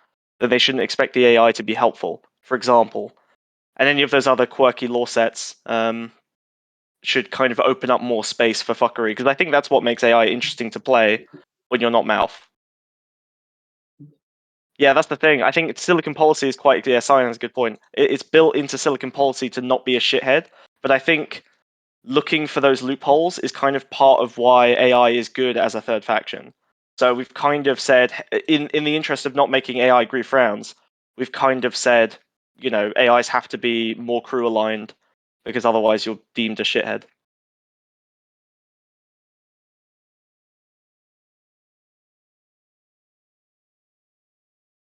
Is talking about malicious compliance. Yeah, that's kind of what I'm aiming for. It's a fine line, I get that. But I think it would be nice if we were a bit more explicit about it being a third faction, because I do feel like the balance of security and assistance is helped by the fact that the AI should be on neither of their side, and whoever's least harmful usually has the AI on their side. I feel like we've lost a bit of that. Cool. All right, thank you, Tattle. That's awesome. So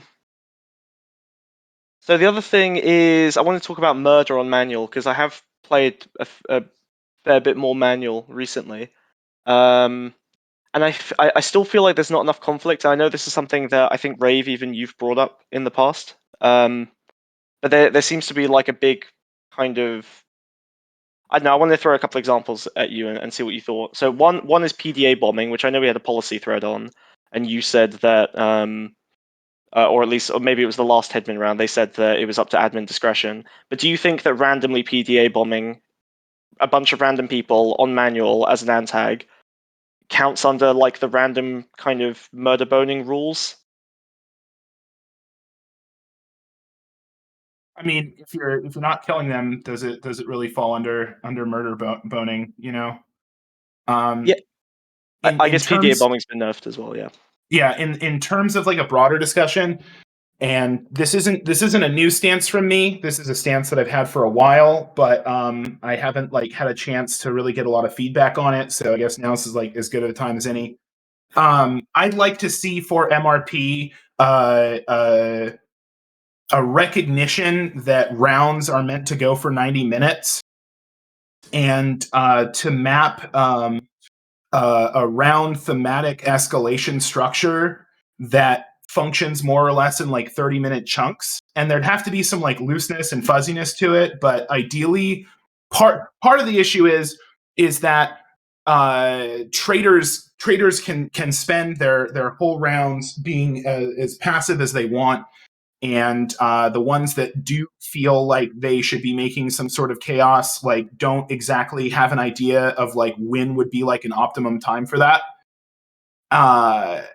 So having some sort of guiding hand that just says like, hey, look, like, you know, like your first 30 minutes or so, or like you getting established at your job and like taking a breather, like maybe like 60 minutes, or, you know, the 30 to 60 window is when you like start trying to go for your objectives and stuff. But then like once you hit the 60 to 90, and like especially when you pass the 90, like opening up more rooms for mayhem. Like when I get somebody helping saying like, hey, can I DLAM the super matter? I'm usually like, hey, you know, it would be like really great if you could wait till like the 70-minute mark maybe before you like got into that, because a disaster to end a round is thematic and fun. A disaster like 30 minutes in and the round is going to reset is exhausting and a waste of time. Is like the general kind of sense that I've gotten from like participating in like the community and all of this. On the other hand, people hate time gates, so that's kind of like the opposite of the situation. I guess that would be an easy code solution. Not that you can do that, but you know, 60 minutes, every traitor gets a little notification saying, "Hey, you can go do wild shit now." Like something simple like that. Yeah, people don't like this idea that you know, their round is only going to go on for so long, or it needs to end at a certain time. It's like part of why we don't have the automatic shuttle calls that some servers have, because it falls along similar lines. But I think this is like a better compromise, because it's not that the shuttle is going to come because too much time has gone by. It's that an amount of time has gone by where greater mayhem would be like appropriate for the crew's experience. Because, you know, you get some time to do your job, say hi to your friends, and then everything's on fire and you're dying. Like, that sounds fine to me personally. Like, surviving plasma fires like has a certain like joy de vivre to it. Like, but when it's happening like right when you're having your cup of coffee and getting your breakfast, like that feels shitty. Yeah, there's like a narrative arc to it. Okay, I think that's a good solution to that. Thank you. Yeah, I'll try to do more with it in the future. I have one more, which is back in the day, I used to run events that included fucking with the actual rules of the server. So I would say like certain rules don't apply for that round. Would you say that's still okay to do, or should the rules be a concrete thing that's not fucked with by admins? I think that the rules are like the config. That at the end of the day, you can change things on a round-to-round basis. But as Nameless just pointed out, you know, there are like cases of taking things too far. Like if you fuck with the config to run the server into the ground, like you're being a dickhead, and like, why are we letting you have these tools? As opposed to being like, you know, I made walk speed faster for a round so everybody could have like a SS13 Turbo Edition experience. And then everyone understands why we have walk speed the way that we do and how much it sucks when you fuck with it. So like that's what I think's like decent. Like if you wanted to be like, you know, this reasonable rule, or this rule that if removed wouldn't like make things nuts, like if you wanted to give that a try for a round, you could go for it, I guess. I would say it's going to get particularly sticky in terms of enforcing like notes and like setting up notes for that situation. You'd also have to put up some sort of notice and maybe even ping bus so that nobody like shows up from a support bus ping and then ban bots someone, you know? Yeah, that's totally fine. I'm sorry, I didn't think about ERP there. I was thinking more like, you know, anarchy server round where everyone's, you know, escalation is kind of off, for example. Yeah. Like if you wanted to remove like everything but like probably rules 1, 8, and 11. Of course, yeah. You could probably there's like get away social with that. rules, and then there's like in-game rules. Yeah. Oh cool. Wait, I'm getting pinged. I'm getting pinged by Nameless. I said rule 8. I said no don't ERP. suspend rule 8. Don't suspend rule 8. Don't suspend rule 11. Like you obviously can't suspend rule 1 because it's like that's our whole deal. What about 9? Jeez. Oh my what God. about Okay. 9? I gotta count now. I have one last quick one, which is... Oh yeah, players need to be above the age of 18. Yeah, rule 9 too. Yeah, I'm turning off rule 9. The kids are allowed in. All right. One round only. Get in here. Yeah, was there anything else you wanted to bring up? one last real quick one. Do you think that we give a little bit too much space to and this is a very leading question, I guess I would say toxic, bottom 2% of the player base that kind of plays for the wrong reasons? Do you think Yeah. that group exists? Okay. Yeah, no, we totally suffer from a power distribution issue. This is something you see a lot in various parts of social groups where it's really like a handful of people who do like most of the stuff and set like the attitude and trend and decision of all of that. And that's difficult to handle because at the end of the day, this all harkens back to the issues of, everybody here is a person. We are all passionate about this game. We want people to enjoy this game. So at the end of the day, despite how ban-bought we might seem in some circumstances, at the end of the day, really, we just want everyone to be able to like play the game and like have a good time. And a lot of cases where bans get handed out are situations where people have been spoken to like multiple times about stuff, or when they were given an opportunity to talk about it, they didn't really engage it in good faith, or didn't really seem to like understand like why what they were doing has been a problem over all these rounds. So there is a lot of hesitance, and do you think we should be less hesitant?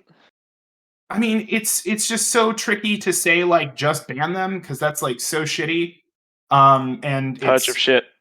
Right, yeah, exactly. And it's the whole like, being tolerant of intolerance is like as a broad idea to the discussion. But yeah. Okay. One thing that I mean, Nameless has kind of been working on like improved like Rule 7 notes as like a thing, as a better way of kind of like tracking behavior and stuff. But it's tough. That's fine. All right, I'm good. Yeah, that's my time. I'm sure.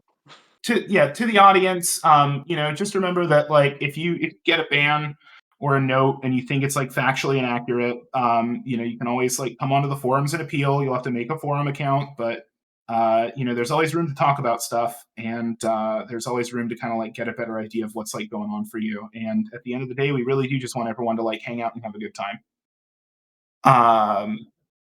Did Cyan had a question that he doesn't have a mic for? Did that pop up somewhere?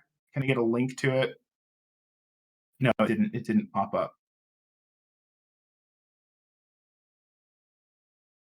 And we get Goof's #1 fan in. The queue's looking nice and healthy. I'm gonna try to knock out Cyan's question real quick, and then Fiku's gonna be on. Happy birthday, Fiku.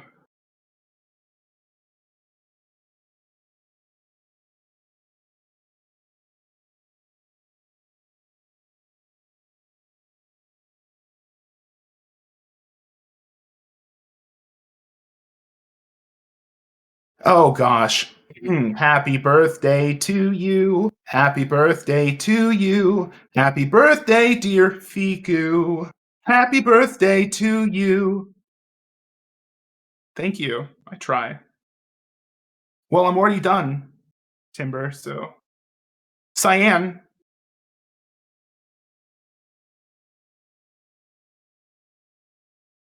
Looking for Cyan.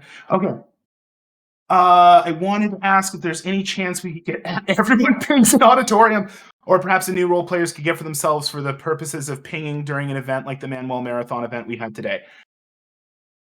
I think that an opt-in extra ping role, extraneous ping role, wherein the players and community members submit themselves to additional pings from admins, is a fine idea. And it's been something. It's something that I've seen in other communities. So I'm in favor of that personally. I don't know where Nameless and Tattle stand on it, but I think that it's a great way to. Discord role stuff won't let us do it, so it sounds like we might need to get. Yeah, it's an auto bot that would. It's a bot that would auto assign roles, and it would opt you in. Yeah. Oh, if we make a custom role that admins can ping, everyone can. Yeah, I guess that is the oversight that I did not consider. So that's a bit tough. Make a policy thread because I want to talk about this more, but we're definitely going to need to move forward. We're going to need to have everything grouped up for conversation to happen. I'm gonna get Fiku in because Gupta's getting impatient and he's 2 away already. Hello. Hey. Yeah, Tattle's right. We can boot people. Anyway, Fiku, you're up. What's up? Hello. Happy birthday. I would like to confirm the fact that it is not my birthday, but it is Cyan's birthday. You should wish Cyan a happy birthday. Happy birthday, Cyan. Thank you. This was all I needed. All right. Thank you. Next up, we've got It's Easy to See. It's Easy to See has been doing a fascinating logging of a month of only playing on MRP as an LRP player on the forums. It's bringing up some really good discussion. It's a really interesting read. It's Easy to See. Come to the stage. Paging. It's Easy to See.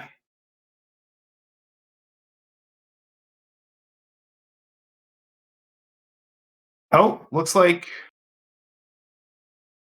What happened? I'm gonna try to get him up here one more time. It's Easy to See. Hello. Hello.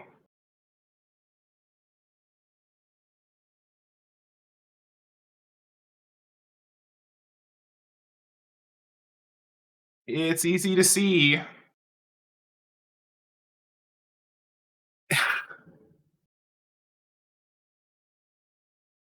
Someone is already viciously attacking. Fox's false. Right. No. How do I put him back into the queue? I'm not sure I can. He left on his own, I guess. Next up, Jonathan Gupta. Wow, great. Gupta, welcome back. I was going to ask about 2 questions. Yes, sir. My first question's, when will Rainbow Assistant be turned off? We just turned it on this term. That seems to be something that comes up every term. Generally, just speaking in the broadest terms, it really seems like if a headman team makes a ruling on something, that's the ruling for the 6-month term. And I suppose you can always try and ask for it to be turned back off, whatever the change is. But odds are people are going to want to say, give it some time, let it become stale, and we'll check in on it again in the future. That's kind of the answer I got for you in that regard. Also, we do have a station trait. We have a couple of station traits. Thank you to Mothblocks for this. We have station traits that will enforce the gray jumpsuit or enforce specific palettes of jumpsuit. So really, we've got a more robust experience of all of this than we used to. All right. All right. And my second question was, fuck, I have bad memory. You gotta write them down, dude. I fucking do. I don't have a pen and paper with me though. Oh, that's so Not near rough. my Try opening up Google Keep. Oh yeah. I should probably just tell my assistant to write down. Yeah. Ask Alexa to do it for you. Next time. How did I even know it's traits? I've been unbanned. Wow, how great. Anyways, it was, I'm pretty sure, something about what station traits do we have on right now? Oh god, dude, it's an ever-growing list. All right. We've got all oops all janitor level shit where it picks job and makes that the assistant overflow job. Oh yeah, I love that one. We've got the one where everybody wakes up drunk after a party. We've got the one where people spawn with flares and radios in their emergency boxes. It's just a ton of them, and they're constantly getting added in. So yeah, we got a ton. Oh yeah, Space Smithers our very traits. active and appreciated wiki master has Thank the you, information you are searching for. Any other? I think that's all for your questions right now, Gupta. Oh yeah, I also wanted to sing happy birthday. Who's the birthday boy again? It's Fiku and Cyan now. Oh, both of you. All right. Well, Fiku says it's not him, and Cyan says it's not him, so I think it's both of them. I'll just say both of them. Also, Rave, happy birthday, Rave. Thank you. I appreciate that. Happy birthday to you. Happy birthday to you. Fiku, Cyan, Rave, and apparently me. Happy birthday to you, and many more. Awesome. Thank you, Gupta. Thank you so much. You too. Yeah. All right. It's Easy to See has come back into the queue, and so I really want to give them a chance since they waited. It's Easy to See. Welcome. Hey, sorry, I forgot I had push to talk on. It's all right. It happens. You have the stage, sir. First, I wanted to say very thanks for the support on my endeavors, playing only on Manuel. Yeah, it's rough out there. I got here a little late, so I'm sorry if my question treads over already covered ground. But I wanted to ask if the Headman team thinks that the current rules that we have for MRP are solid. I'm not talking about adding new ones. I just wanted to know if what we have right now is considered good. All right. Well, let's speak about that openly. And this is something that I've seen Confused Rock and a couple of other savvy community members point out repeatedly. Our rules are basically a lift of Goon's MRP rules. We have made like some adjustments to them, but largely like when it came to like what did we seed from, we absolutely forked Goof's MRP or Goon, not Goof, Goon Station, Goon's MRP rules, and then we're just like, it's going to be good. And a lot of people would argue that the community that has come out of MRP doesn't quite fit with the rule set that we have. The difficulty with that is like changing it or replacing it, frankly, because A, it does cover some things, but B, we have this kind of, I mean, to me, it seems like a bit of an elephant in the room where calling something fail RP is like kind of incredibly cringe. But at the same time, and it's cringe because we try to encourage like creativity and like letting people play the game the way that they want to play the game. But at the same time, if we don't have any sort of like examples to point to be like, well, you know, that's RP and like that's the kind of thing that we want to see like more of, it becomes difficult to kind of like go anywhere and do anything with that. The best that I've come up with is an idea of like principles of like sportsmanship, pacing, and style as like considerations for how to let things develop, how to make sure that like the round goes at a pace that everyone can like get something out of, as well as like something for people to do when they have like a high skill level, which is a big problem for quite a few longtime members of the community. And so those are the things that I think we could maybe introduce as a way to encourage RP without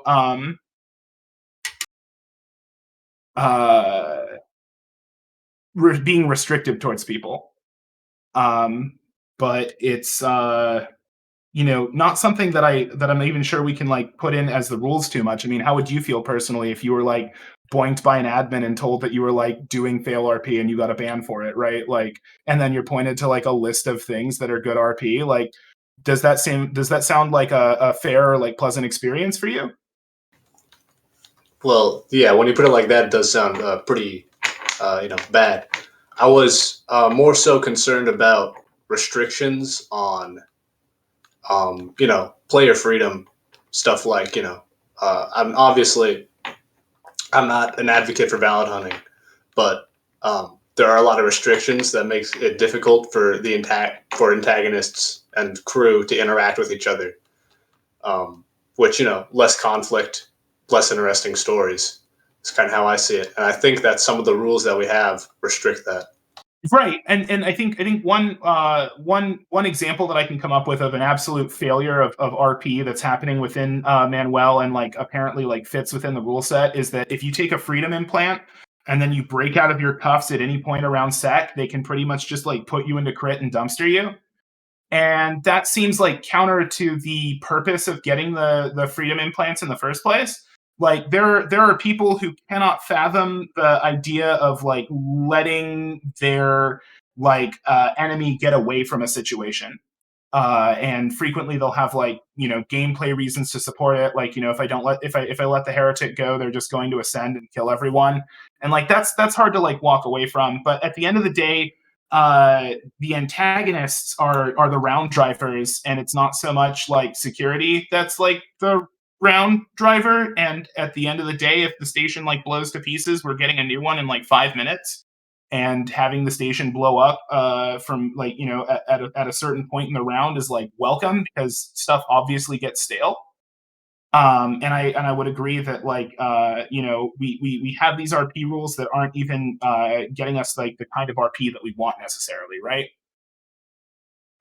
That makes sense. Yeah. Yeah. But I mean, I really appreciate you you bringing this up. It's a great point, and I haven't been trying too hard to like push on anything for Manuel, because in part I think that these changes have to happen slowly, and also in part because the kind of like amount of input and discussion on it is just, you know, something kind of sizable. So like having, I guess like having this here at the community meeting can hopefully like get some people's cogs turning as to like what they think are things that should be addressed or like dealt with. And the other thing that like is kind of like a deep issue is that because we're using a borrowed rule set, at what point do we want to just say like we toss out the rule set and just like pen our own? And that's kind of like a hard call to make. Sen's Ender's Game is saying that you're asking about valid hunting from the crew. Is that what you're asking about? Partially so, but also are you saying escalation between security. Are you saying that like you should see like more valid hunting from the crew, or like less? Like, what are you preferring? I don't have an incredible amount of experience, but I will say that I think that the crew being unable to interact, especially like fighting, is a big part of interacting with antagonists. And I think that more interaction between the crew and antagonists is going to lead to more interesting rounds. Like a tentative agreement on that. It stops being interesting when you have people like rapidly patrolling main. It stops being interesting when you have people swarming the antag. And it stops being interesting when people have to click on each other because there's like no expectation of any sort of breathing room to say anything.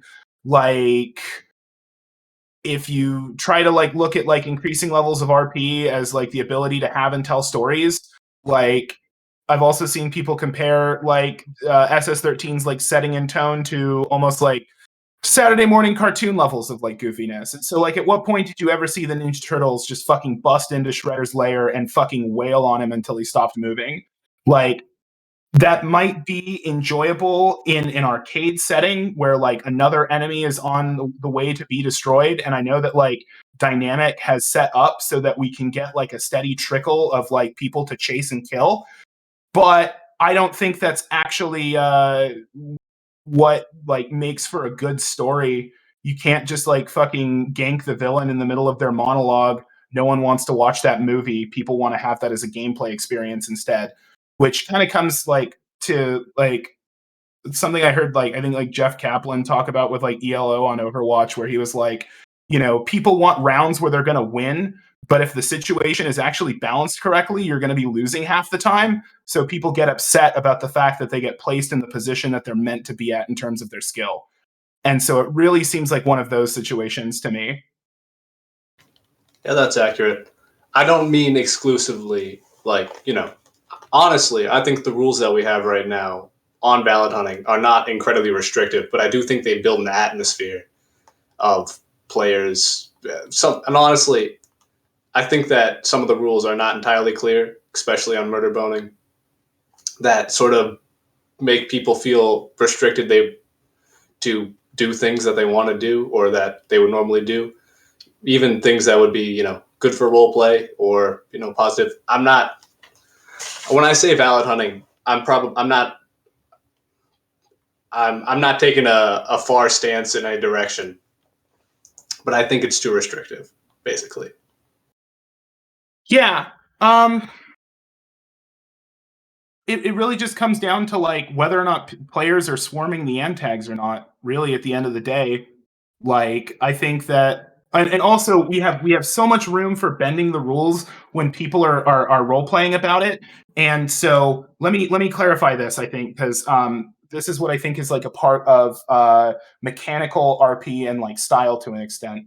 Going after someone with all of the gear that you can muster versus going at someone with like a light loadout of the stuff that you got from your job are two completely different realms of behavior. It's also like, you know, going after someone because you heard a call out over comms versus going after someone because they like intruded into your space and stole whatever you were working on or stole like your important stuff in regards to like conflict and antagonism. Like those are two different experiences. One is a heavily gamified experience where, you know, you have to save time and you have to save keystrokes to communicate to people where the target is so they can beeline to them as fast as possible. As opposed to like something that's like slower and like procedural and like organic within the round. If somebody wrongs you and they're an antag and you spend like the rest of the round trying to go after them and you have like a bunch of nice fights where you don't completely overpower each other, that's way more interesting in my opinion than just, you know, fucking hunting them down with 3 or 4 other fucking people and just like turning them into a fucking smear in space because you shuttle give them. That's, yeah, ideally that would be probably the perfect scenario. I would agree with you on that. Yeah, and perfect, right? And it's so hard because everybody expects the person on the other side to gank them first. It's an absolute prisoner's dilemma. I don't have a solution to it as of yet. Like the only thing I can really say is that like please try to like be kinder to people. Like please try to give people a chance. And if you get absolutely blown the fuck out over it, you can A-help. I can't guarantee you're going to get what you want from that A-help, but you can A-help it. And dying's like a part of the game. Dying's just going to happen, and sometimes you are going to lose. But when it comes to losing, and people like to talk about how rare antag roles are and the sense of entitlement that they should have or that they get because of it. In that regard, you can be sec every fucking shift, and you can fight every antag you come across every round. With that in mind, is it like how bad is it to like recognize that and give the antag a little bit of leeway, even if it means you're going to get ganked this fucking round? That's interesting. That would require an immense amount of, you know, community trust and all that. Well, I mean, we're all here and talking and having like some like pretty like great and sober time, and the chat has been going like pretty decent as well. So, you know, it's idealistic, but you know, you definitely can hope for a better future and kind of like be the change that you want to be, and share your hopes and dreams with each other, and you know, try to withstand when someone disagrees with you. Yeah. Well, I think that's about all I had to say. All right. I wanted to give a shout out to Gupta for getting unbanned. Congratulations, man. Don't fuck it up. Yeah, Gupta. Looking forward to seeing you continue to be a community member. All right, I'm moving you out. Bye-bye. Bye. All right, next up we have the Afaf.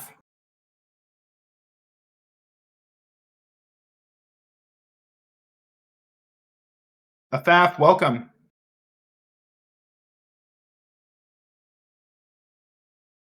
Maybe you've got push to talk on.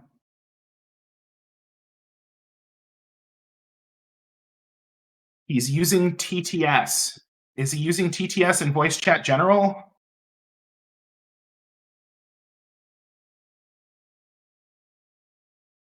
Afaf, please put all of your stuff in the community meeting. It's gonna get lost. It's on 30-second slowdown. His mic isn't working. Yeah.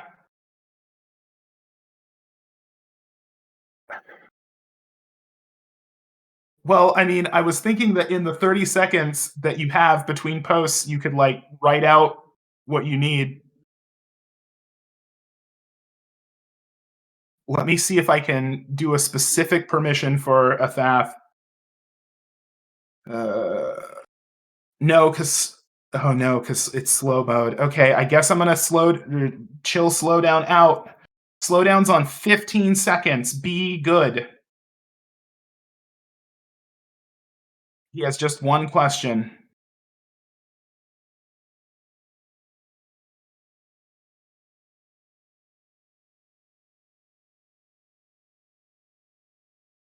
What is my current stance on MSO's Rule 3 proposal? All right, so the question has been asked, and I'm going to put it back up to 30 seconds, and I'm going to save it. I'm in favor of it. Mic drop.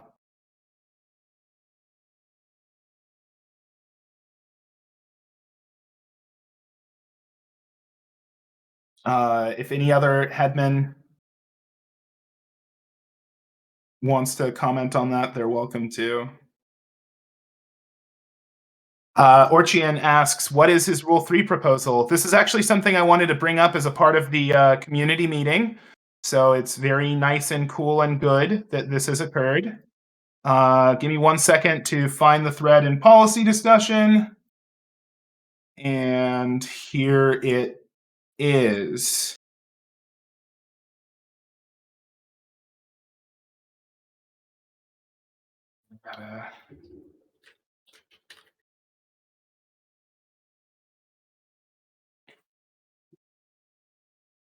So, yeah, the idea behind it is that this was a rule that got lost around or sometime before we got hubbed, and sometime before Seth died. A lot of the old farts that are still around say that it was pretty good and great, and that they miss it. It's a good thread. It's really worth reading. If you feel strongly about any of the things you read in this thread, I would recommend that you log in with your forum account and that you post. But also make sure that you're contributing to the conversation when you do so. If you want to post your opinion without contributing to the conversation, that's what the Players Club is for. The Players Club is a wonderful place on the forums where you and other people like you who have demonstrably played the game, we make the computer investigate. Only people who play the game can post. And it's a fantastic area where you're free to share your opinions about the stuff that goes on in the game, and you don't have to worry about having anything of substance in those posts. You can just say, I don't like it, and everyone can clap or shake their head at you, and it's really lovely and great. Moth Blocks did most of the code work on it. MSO was in on it as well. I'm so happy to have their help in making it a reality. It was my little baby, a part of the Hudman campaign I had of getting peanuts in a place that weren't public. Sen's Ender's Game. Yeah, I mean, you know, the same rules apply as apply everywhere else.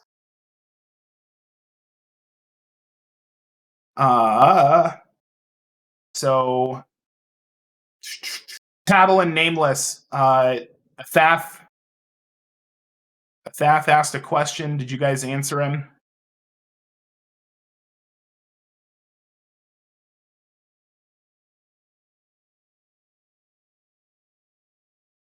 Yeah, I dropped the mic. Pick the mic back up.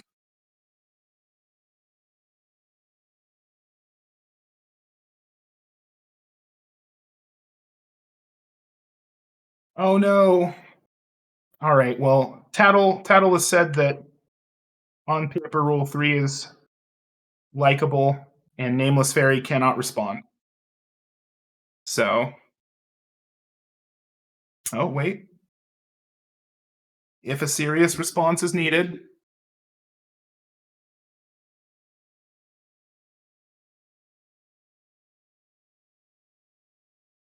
Nameless is opposed to it. So there you go. That's the current. We have just premiered our heated disagreement of not absolute unison of the situation. Yeah, we can now escalate. Thank you, Fiku. I will be attacking my fellow headmans with a crowbar. All right. Now I'm gonna bring in Clapperton.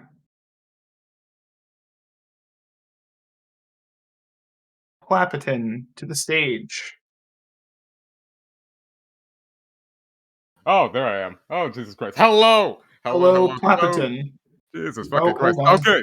So, Hold on, I can't hear shit. Oh, shit. I went too Sorry. long without hearing something and my headphones died.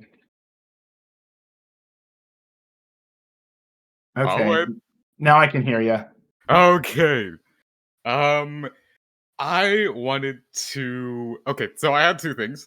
One that fucking got brought up while I was fucking shitposting in community meeting, but I wanted to bring up something that Bahappen brought up in discussion general a few weeks ago, and that's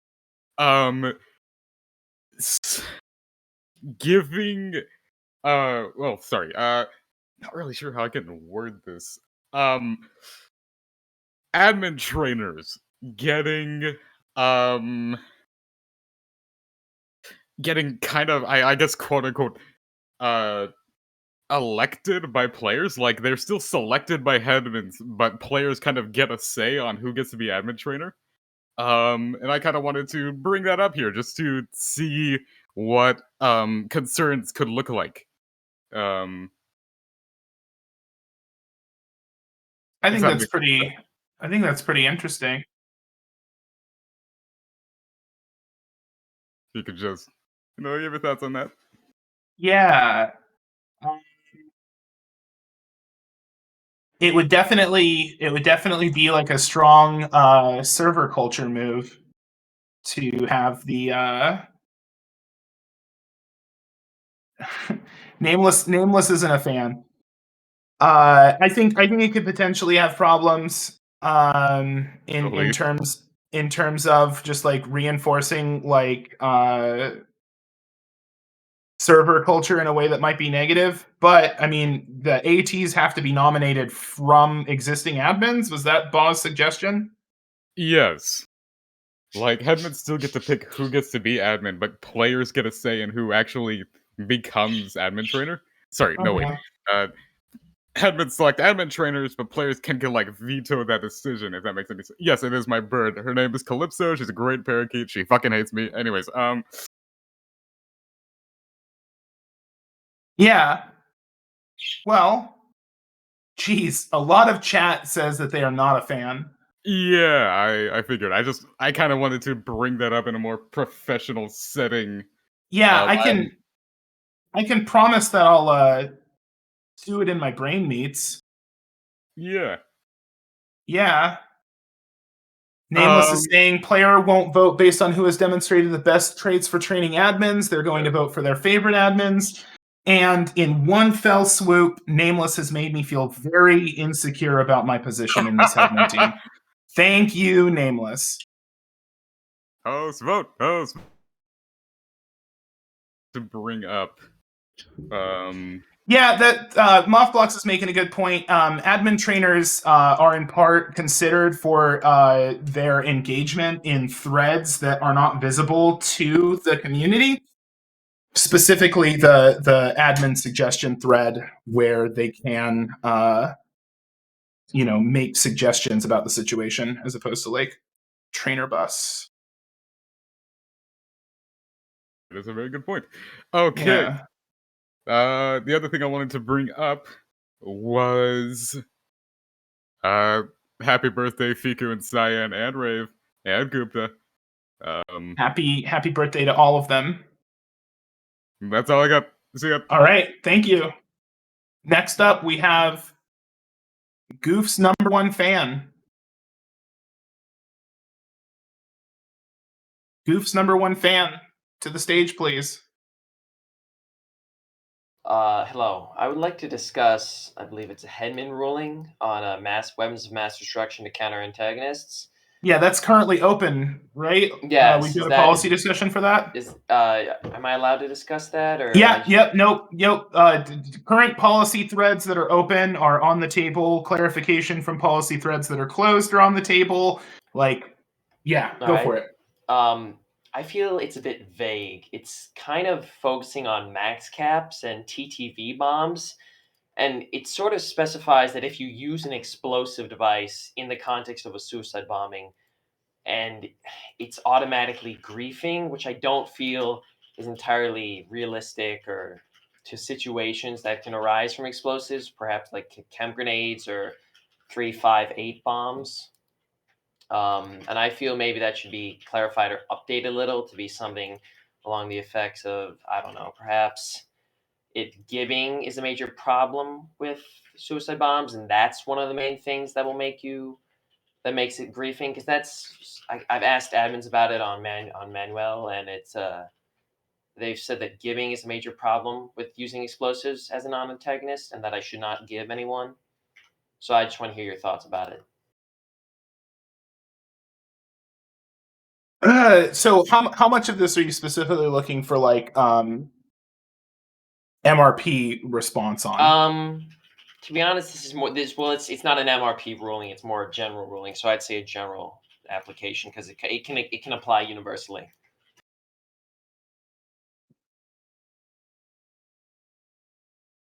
In that case, I mean, I definitely want to leave room for the other headmans to chime in. I would say that though, if you're getting concerns about giving on MRP and you're like having conversations with the admins about it in A-Help before you do it, I would encourage you to like point out the progression of the round as a reason to allow like a catastrophic thing to occur. This falls back to what I was saying earlier about the 60 minute mark, the 90-minute mark, especially after 90 minutes. Personally, if I'm on Manuel and someone helps, hey, can I delam the engine? Hey, I would be like far more likely to say yes to it when it's happening later in the round. This is more context of weapons of mass destruction to counter antagonists. That hadn't really. Right. Okay. Yeah, because we used to have it for like revs as a possibility, Yeah, but no, that doesn't end the round, and neither does Wizard, right? Yeah, no, dynamic is a major issue now with that, and I'm saying I think weapons of mass destruction needs to be clarified to either be, I don't know, not a certain range, but a certain amount of damage, or like giving people or something. And it also needs to be that suicide bombing is not automatically griefing. I can suicide bomb someone, and I won't give them, and I won't break any tiles, but they'll still be severely wounded. The current ruling is that you just have to eat a day ban for every person you kill with your bombing, right? Mm-hmm. So that's one of the rulings where it's less about like you've done a wrong thing and like you have to agree to like never do it again, and it's more of a like you miscalculated and now you have to like eat shit for your mistake and hopefully you'll do better next time. I'm not even specifically talking about max capping. I'm just talking about, for example, one tank bomb pressure welded using pod plasma, throwing that at cult summoning and killing a lot of them. That's not you got boinked for that? No, I'm just saying I guess I'm looking for insurance. I feel the policy leaves me open to be. So policy's gonna leave you open. The rules are gonna leave you open. This is like a part of like discretion. This is a part of why we've got the appeals forum. It's unfortunate, but the reason that we have to do it like this is because things are breathing and changing. And if we make something that's like incredibly clearly like explained, not only will we have to be spending a lot of overhead and keeping it up to date as things change, but in addition to that, we're going to have issues with line towers, which we already like have a problem with how things are set up as they are. So it's just like a bit difficult to be able to give out like too many like firm rulings about things when context can be so important. I would just say that at the end of the day, like if you get a help. note or a ban, yeah, a help before you do stuff, but also like if you get a note or a ban that you feel is too harsh, you're welcome to appeal it and like talk about the issue more. And like there really are people on the other side of the screen who are like, you know, looking to understand your thinking and like why you made the decisions that you did, and like potentially like, you know, make the make the record of it like more neutral and like less harsh if that's like what's happened to you. So suicide bombing automatically griefing? Nameless, Tattle, what do you guys got opinions? Because I can make a heavy explosion bomb that will break tiles but will not give anyone, but it will just put them into soft crit. Was this specifically discussed in the WMD thread? Because I'd almost be willing to say that this could be like a decent policy discussion. I put some stuff about that. But to define context, let's say, for example, I have to breach into the AI core, and I'm throwing bombs at them, and I run up to the AI, right against the wall, and I detonate a bomb on myself, and it destroys the AI. Is that griefing? I'm not sure if I'm being entirely clear. Please. I mean, yes. Yeah. Let's say the AI's mouth, and I'm trying to stop them. That doesn't on the surface sound like griefing to me. But it was a suicide bombing. Right, but if you die and the antagonist dies, that has always been okay.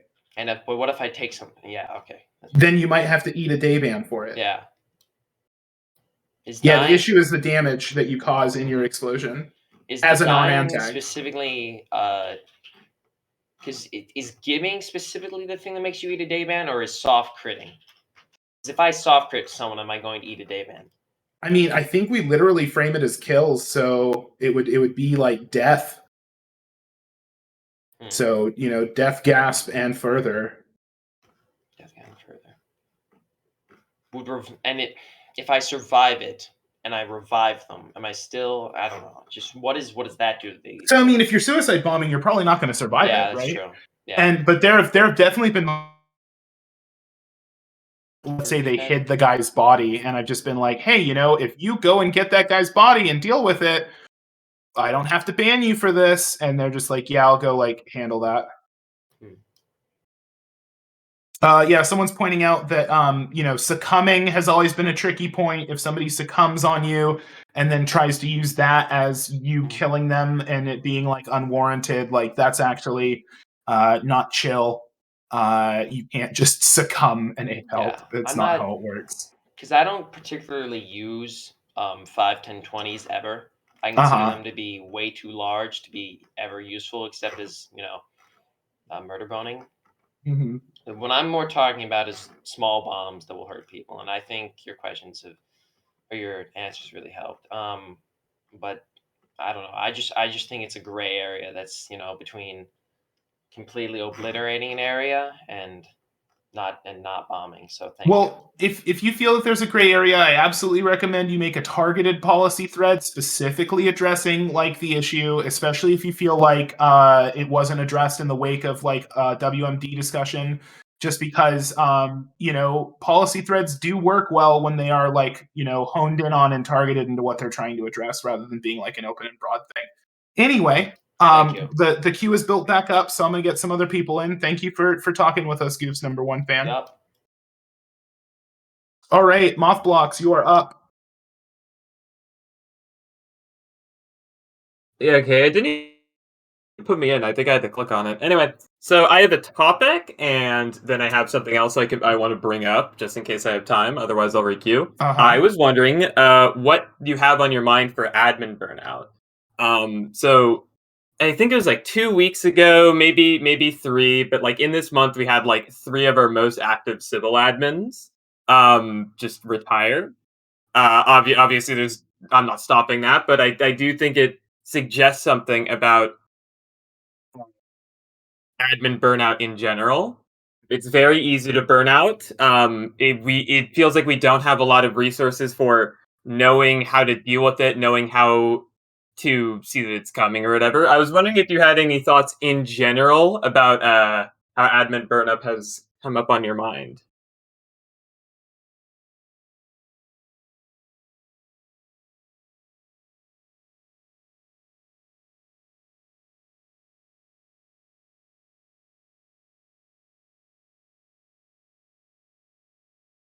I think the best advice about burnout that I've seen was Coco saying that he has specific days that he like just doesn't play on.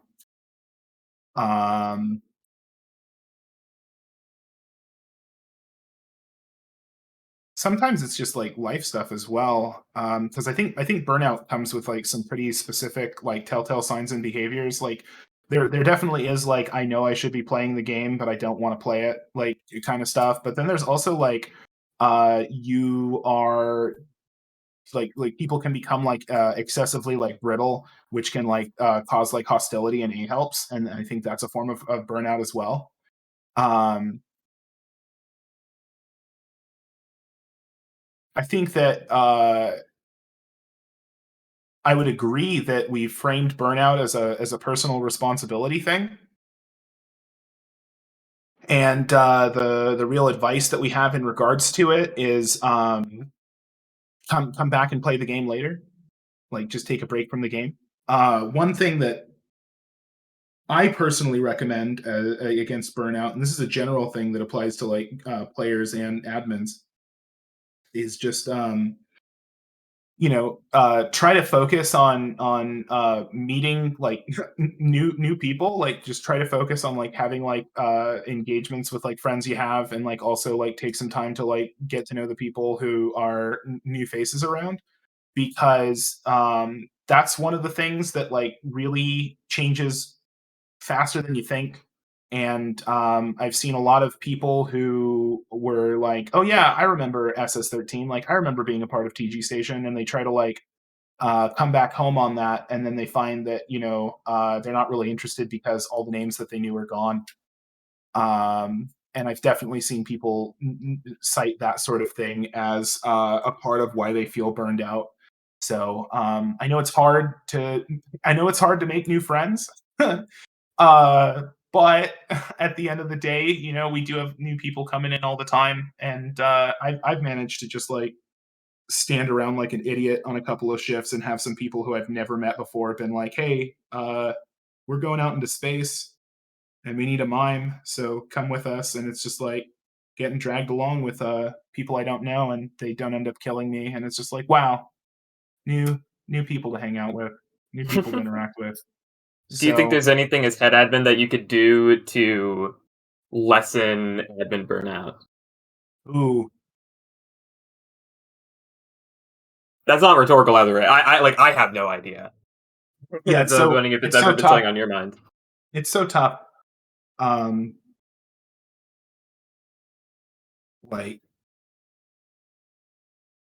yeah, I mean, yeah, Nameless is saying like forced vacations, quite possibly, or I mean, I think opening up space for conversation, I guess, is like the first and foremost way of kind of getting at it. So, coming forward and saying like, I think burnout is a problem, and I think that like we're not sharing resources about it, and I think that we should have resources to share about it in the first place, is somewhere to start from. Is a guide to burnout going to fix everything? No. Is it a good place to start from? I mean, yeah, it's something we can do. It's something that we can do. And yeah, Tattle's making a good point of we can't control what admins do in their personal life. But we can always try to make them more aware of what it looks like and what they can do about it. So. Do I still have time for the second thing I want to quickly? Yeah, you've got time. What's up?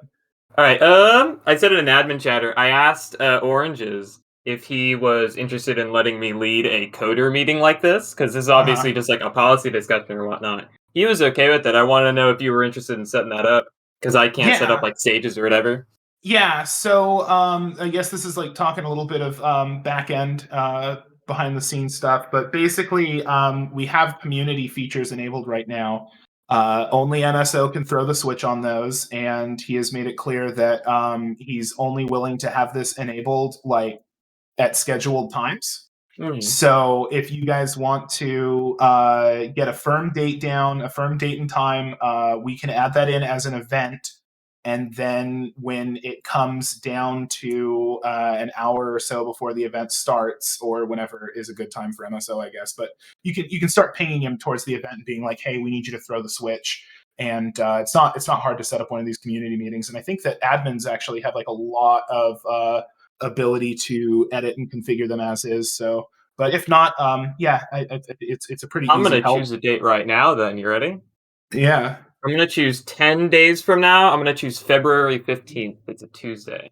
Okay, February 15th, huh? Create event. I'm gonna have to make it a voice channel for right now. Weekday. Oh, Nameless is right. That's a Tuesday. That's a Tuesday. All right. About February 13th. All right, yeah. Do 13th. All right. That's a Sunday. Do you want it at the time that we started this one? Make it 1. I wasn't awake. Okay, so or rather, an hour after this started. Okay. And the event info is what do you want to call it? Coder Bus community meeting or? Yeah, sure. Coder Bus community meeting. I'm assuming it's just like me and Oranges who are the ones in here or whatever. On 13th. Yeah, the unfortunate thing about setting it for Sunday is that it's going to make it a bit hard for Oceanic members of the community. Do you want to do February 12th then, a week from now? I would. All right, let's go. Yeah, What so would you February. discuss? February. The same exact thing here, except instead of policy questions, it's code questions. Coders, answer your questions, and I'll come up with something better than that. But for right now, no worries.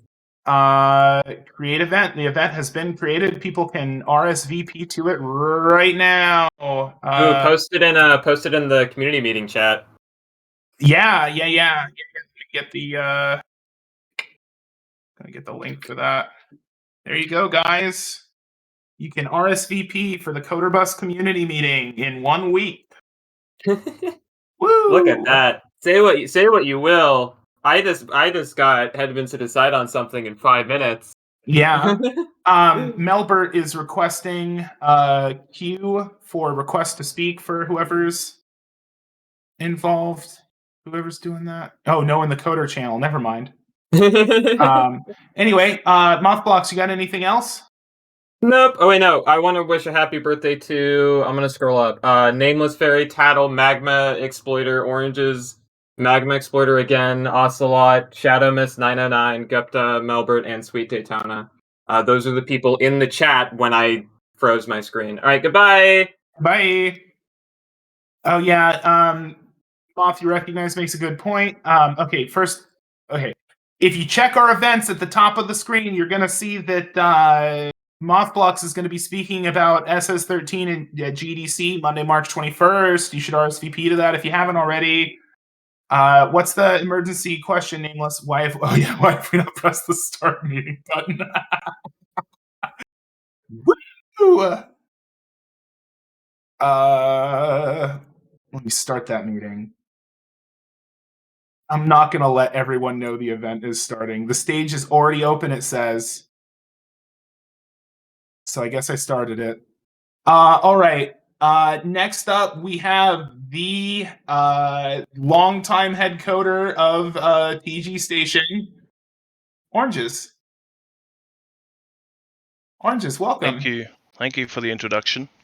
Yeah. I don't have a question. I just wanted to thank the three of you taking the time out of your day to do this. I think it's a useful thing to do. And I want to encourage the next set of head coders coming in to do it in the first 3 months of their term.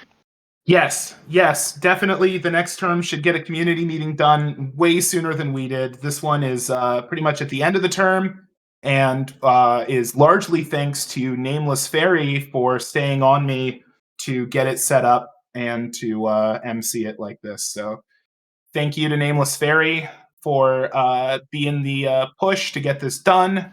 And anything else you want to say, Oranges? No. All right. Is there anything you have to say to me? Any questions? Put you on the spot. Ooh, yeah.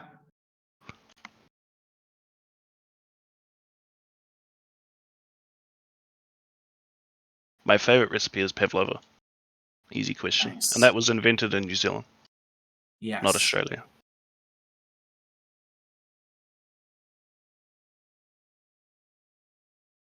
How do you feel the community has been? What kind of trajectory do you see us on, Oranges? I think it's a very positive one. This has been one of the least drama-filled head admin terms that I've ever seen. And in general, we haven't had any kind of major dramas like you would see back in the day. So I think it's been very good. Oh, thank you very much. I think you've done an excellent job. Thank you. We appreciate that. Is it all right if I free up spot for the next person to come in? Yep. All right. Thank you, Oranges. Next up, we got Mehaza back. Mehaza. Oh no, what if he's in another Dota game? Yeah, he might be in another Dota game. Mehaza, welcome back. Sorry, I was dealing with some food prep. Yeah, you gotta eat. Welcome Fuck no, back. I forgot my question. Give me a sec. Oh no! I'm sorry, you're gonna have to skip me. All right, we'll see you in a bit, man. All right, please welcome back to the stage, Goof. Okay. So on the thing with the bombs earlier, right? I was thinking about it. Yeah. So what if we like approached it from this angle, right? You know how in Trouble in Terrorist Town, when you get RDM'd by the fucking detective for the 5th round in a row, you get a little pop-up saying, "Hey, was that a legit kill or not?" As you, the victim, right? What if we let players what if instead of if somebody sets off a max cap and kills the entire fucking cult or whatever, right? And just some chemist happens to get caught in the blast, that's still a day ban for the guy, even though they took out the cult, right? What if we only punished the day bans for each player that actually comes forward and says, "Hey, I got blown up by the bomb and I shouldn't have," right? Right. So, this is definitely in the realms of code discussion. This is. I'm not saying that this is a feature. I'm saying in terms of basically we shouldn't punish people for bombs that go off, right? And they hit people who don't care that they got hit. Basically, admins shouldn't be. Basically, nobody asked for anybody to get banned in that situation, so nobody should get banned, right? You see what I'm saying? Like, if everybody's cool with the fact they got max capped, there's no biggie with the max cap, right? Right. I mean, my problem, my concern would be bad faith usage of the system. Like any form of automatic. We already have issues with the automatic ban systems that we do when people get caught in sticky bans. Whoa! I'm not saying anything about automatic ban systems here. I'm saying sorry, I wanted to use the Trouble in Terrorist Town thing as kind of an example of that sort of concept. I'm not saying to have any form of automation. I just mean that instead of well, your max cap killed 5 people, so I'm giving you 5 days. Right. The admin would actually look at who helped about dying and go, well, 1 person out of the 5 people helped, so I'm giving you a day ban. Because the other 4 people evidently didn't care enough to bother helping, If we had a user base that felt comfortable with helping and knew the appropriate circumstances under which to do it, I would feel comfortable with a system like that. Unfortunately, a lot of people are afraid to help, don't understand what situations constitute an help, and we're not totally clear about these kinds of things because I think to a certain extent we hold on to this thought that if we explain things too clearly, then people will take advantage of the system as it is. So dude, I have to argue with people all the time at the downstream about that. There is just this overwhelming need to cater to rules lawyers, and it's a huge problem. But I don't know, man. I'm just happy to hear we can just be nah, don't be a dick. And if somebody tries to go, well, technically, what does being a dick mean? We can it's just slap this. them for being it means, a dick. It means this. Yeah. It means you're fucking banned. Go away. You're doing it not right pass now. go. Do not collect $200. Yeah, exactly. Yeah. So, fucking, I don't know. I like bombs. I think they're fun. They're a fun part of the game. And I do agree that there should be that, gray area, of, dude with a welder bomb, frankly, what's he gonna do? Take out a window himself? Maybe the cultist? I don't know, man. But, there's a big difference between that and a fucking Cuban Pete hitting up the fucking station with his WMD, Yeah.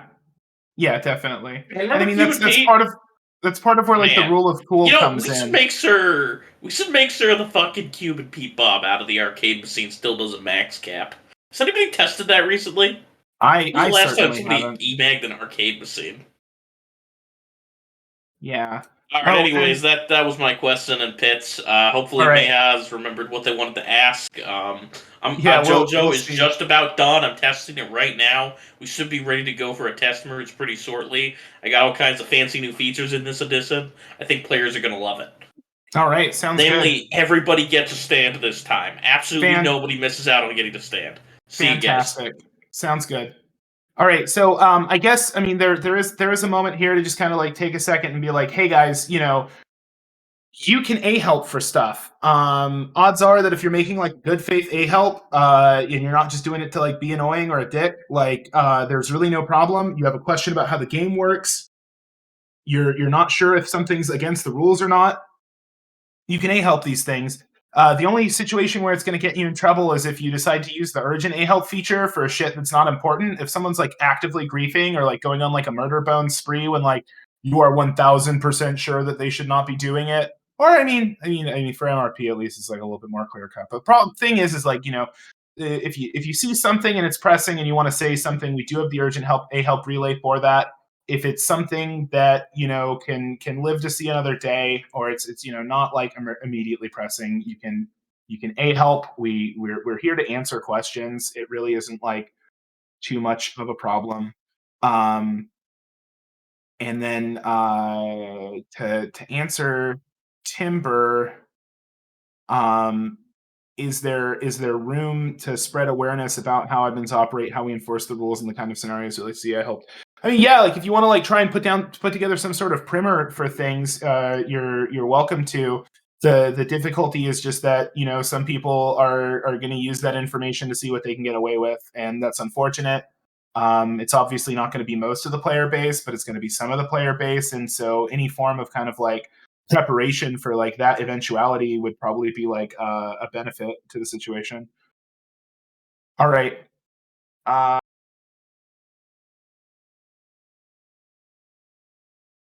Give me a second here.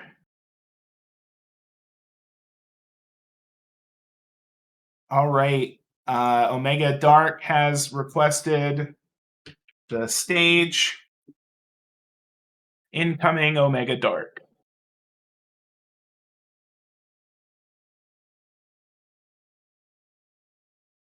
Hello, welcome.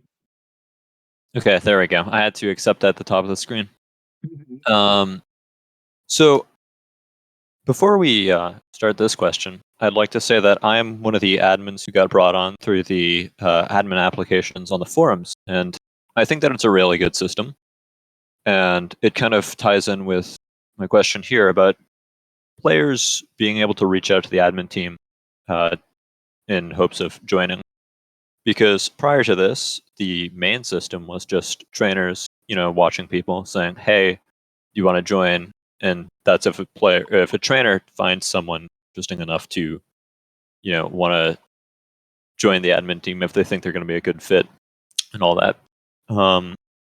But currently, we need people on Terry. B, Mothblocks brought up that Sybil admins are kind of retiring and burning out. And C, a handful of people have been complaining about, oh yeah, we need more admin. I think that increasing methods of players being able to reach out themselves in an attempt to, you know, put their name into that like docket or list is both like a really, really good idea. A little biased because I'm obviously one of those people who managed to reach out and join the team. But I was wondering if there would be increased effort in like more methods of getting this done. Sorry if I kind of meandered around the point a little bit, but So you're talking about like more aggressive admin recruiting? kind of more aggressive ways for like players to get themselves to that like would I be noticed by admin part. Well,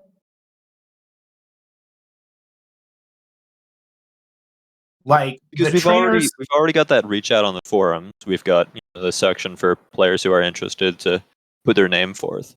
But I was wondering if there would be like maybe guidelines on how to make yourself a better possible candidate to people, etc.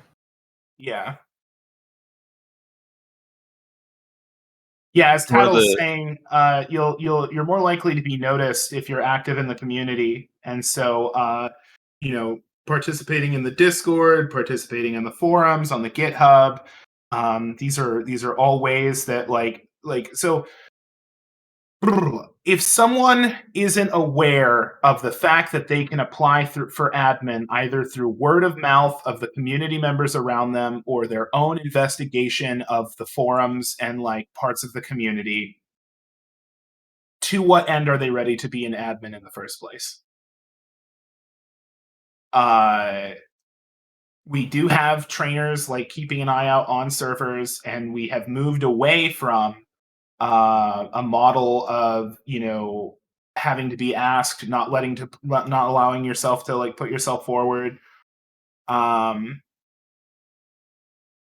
Nameless makes a good point. We can link the application in the message of the day, and that's something that we could probably get on today. If you wouldn't mind DMing me with a reminder about that. Timber's got some stuff being said, which is a pretty good starting point. I guess the thing to keep in mind is that if you're active in the community, like the moment we get an application put in, we're going to be like, who is this person? What have they been up to? And we're going to like look around to see the impact that you've had on the community, which is in terms of what your actions are, but it's also in terms of like how you engage other people and like what sort of attitude you go for. And we'll definitely provide you with feedback as to what you could do to improve things if we're not interested in picking you up. And you can also apply once a term, so you don't need to be worried about having one chance to shoot your shot and blowing it, because in another 6 months or less there's going to be a new team of people. Even if one or two of those people are the same, the team overall is going to be a new and different one, and so things might go differently for you. So I guess that's what I really have to say. We used to have an admin application that was linked to our attempts to get specific server times covered, and that didn't really bear fruit. So that's one of the big stumbling blocks, is that this is one of the first times that we've like tried to put an emphasis on driving people towards picking up a broom and sweeping. It's just sometimes there aren't people who want to do it. We find people who are absolutely brilliant who would make a great Janny, and then we say, hey, you want to do it? And they're like, no, I'm not stupid, I'm not crazy. And it's like, fair enough. And then we just like keep our eyes open for the next one. So does that answer your query? Yeah, kind of. All right. I don't know. Before I disappear for this one, I'd like to give a huge shout out to everyone involved in that admin application forum, because I feel like, again, it's a really good idea being able to give direct feedback to players who want to become admins, and also giving admins a chance to look into who's applying there and being able to keep an eye on them even if they get rejected or put on hold. Yeah, that was very good idea. That was Coconut Warrior and Nalowak, and I want to say, I know Jimmius was a part of it. I want to say Dommy was a part of it as well. And Timber Pose has been doing a lot of good work with I say Nalowak, Arcane. I've said Nalowak this whole time. How was I meant to be saying it? Naolac, really? I don't believe it. Anyway, people are working on it. It's getting better all the time. Yeah. All right, man.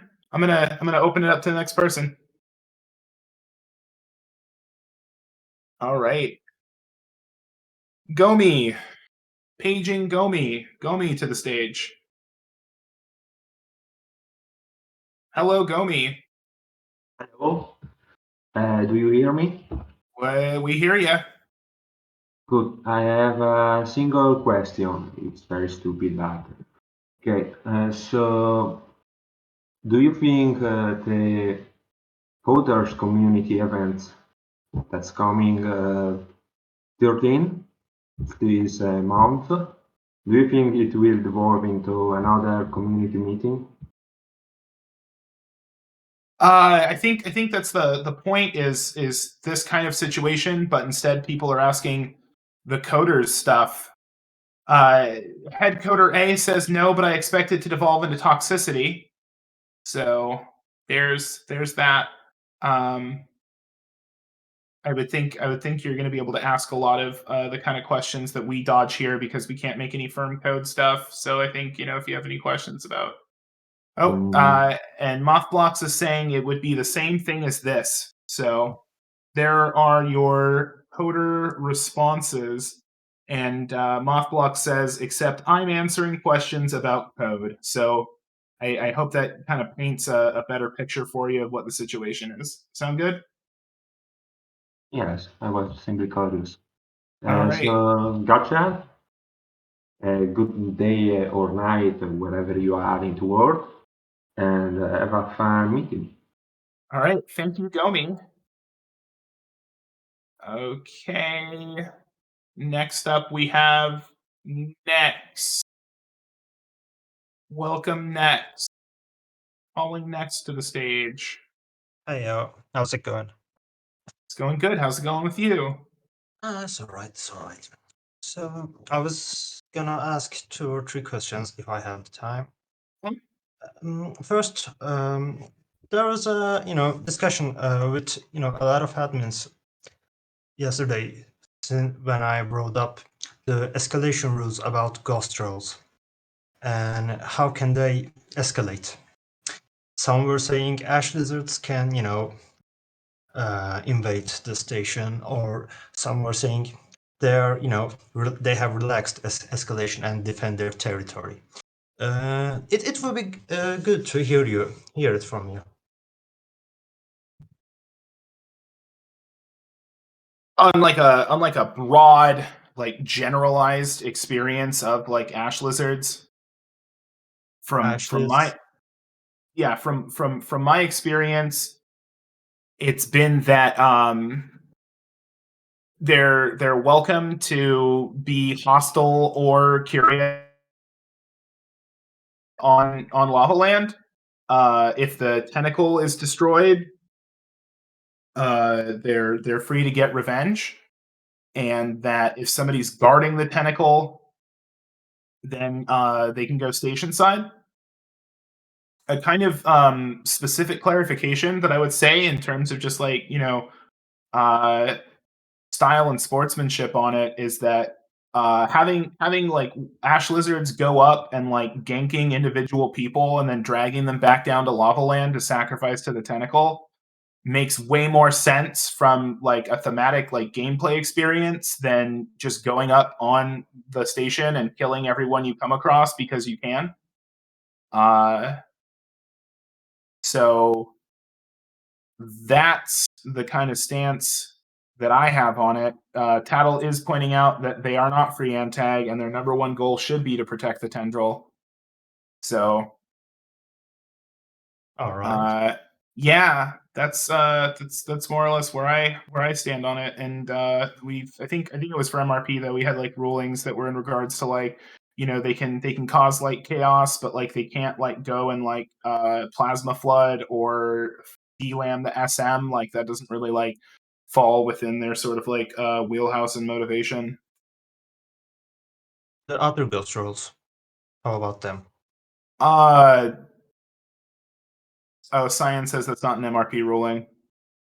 Thank you, Cyan.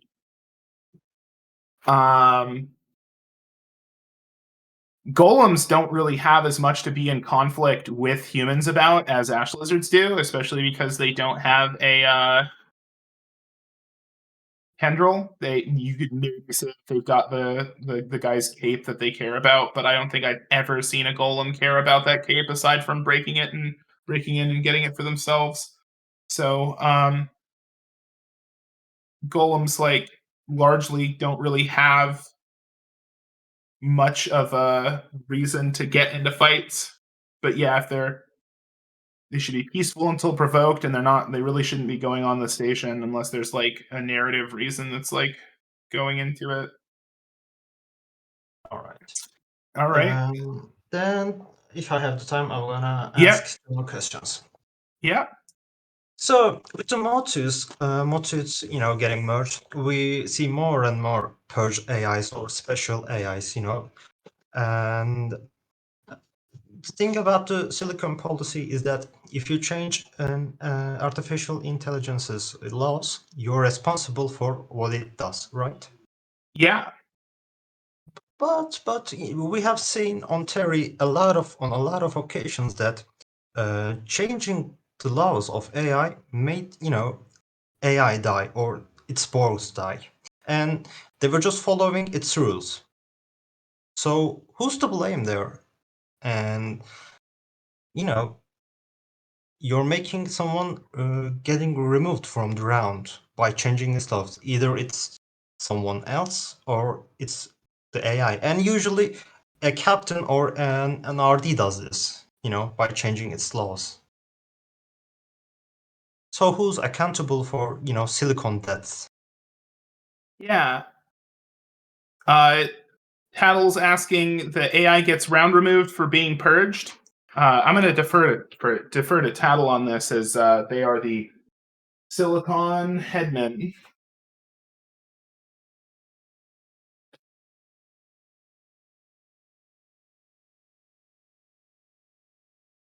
So Tattle says, I don't really understand the question. Let me repeat it. So it's a common occurrence that someone purges the AI or one humans it on Terry, and people get angry, or AI is not obeying me, I must kill it, or it's Borgs, and surprise surprise, Borgs die or AI dies. So who's responsible in this?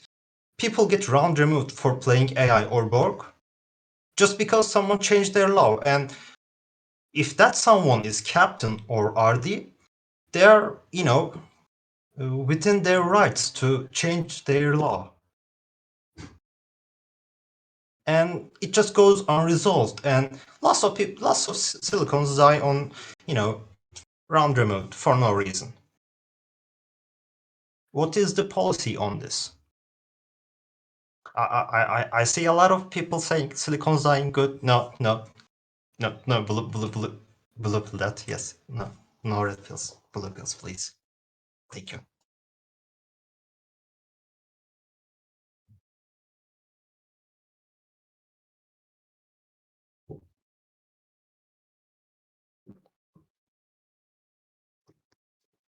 Also, this is not a policy thing, but as you guys are the headmans, how many times have problems occurred from mod suits getting purged or one human? I haven't had any of this brought to my attention personally, so this is the first time I'm hearing about it. All right.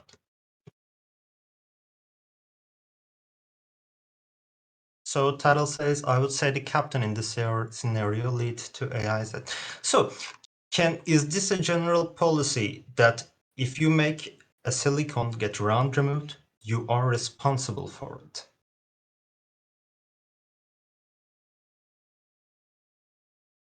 Unless you're an antag and you say, all right, plasma fluid AI, go, and it plasma fluids, and it dies. So all right, it's okay. You're an antag. You round remove someone. All right, it's fair. But if you're not an antag, and if you do this thing, should you help that, and that person should get punished? Should it?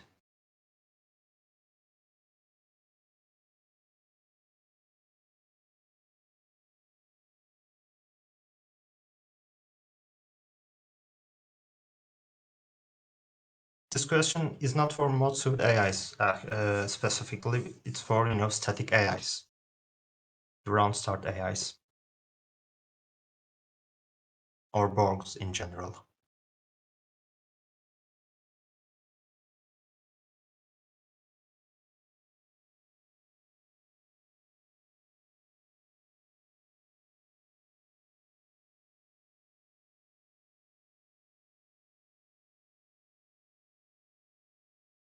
Well, it's lame to round remove Borgs, yeah, and while you can fix them easy, but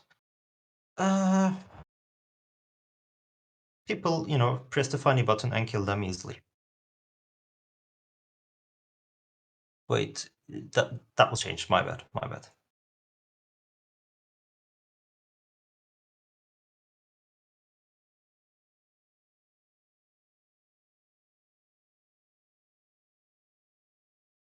Yeah.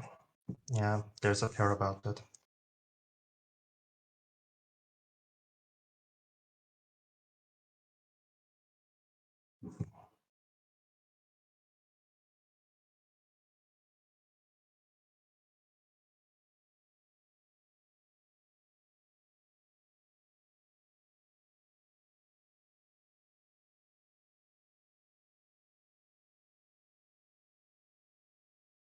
Did I just ask a good question and make people waste time on it, or I'm just I mean, you're at a space where you're talking about like a cutting edge feature and its implications for silicon policy.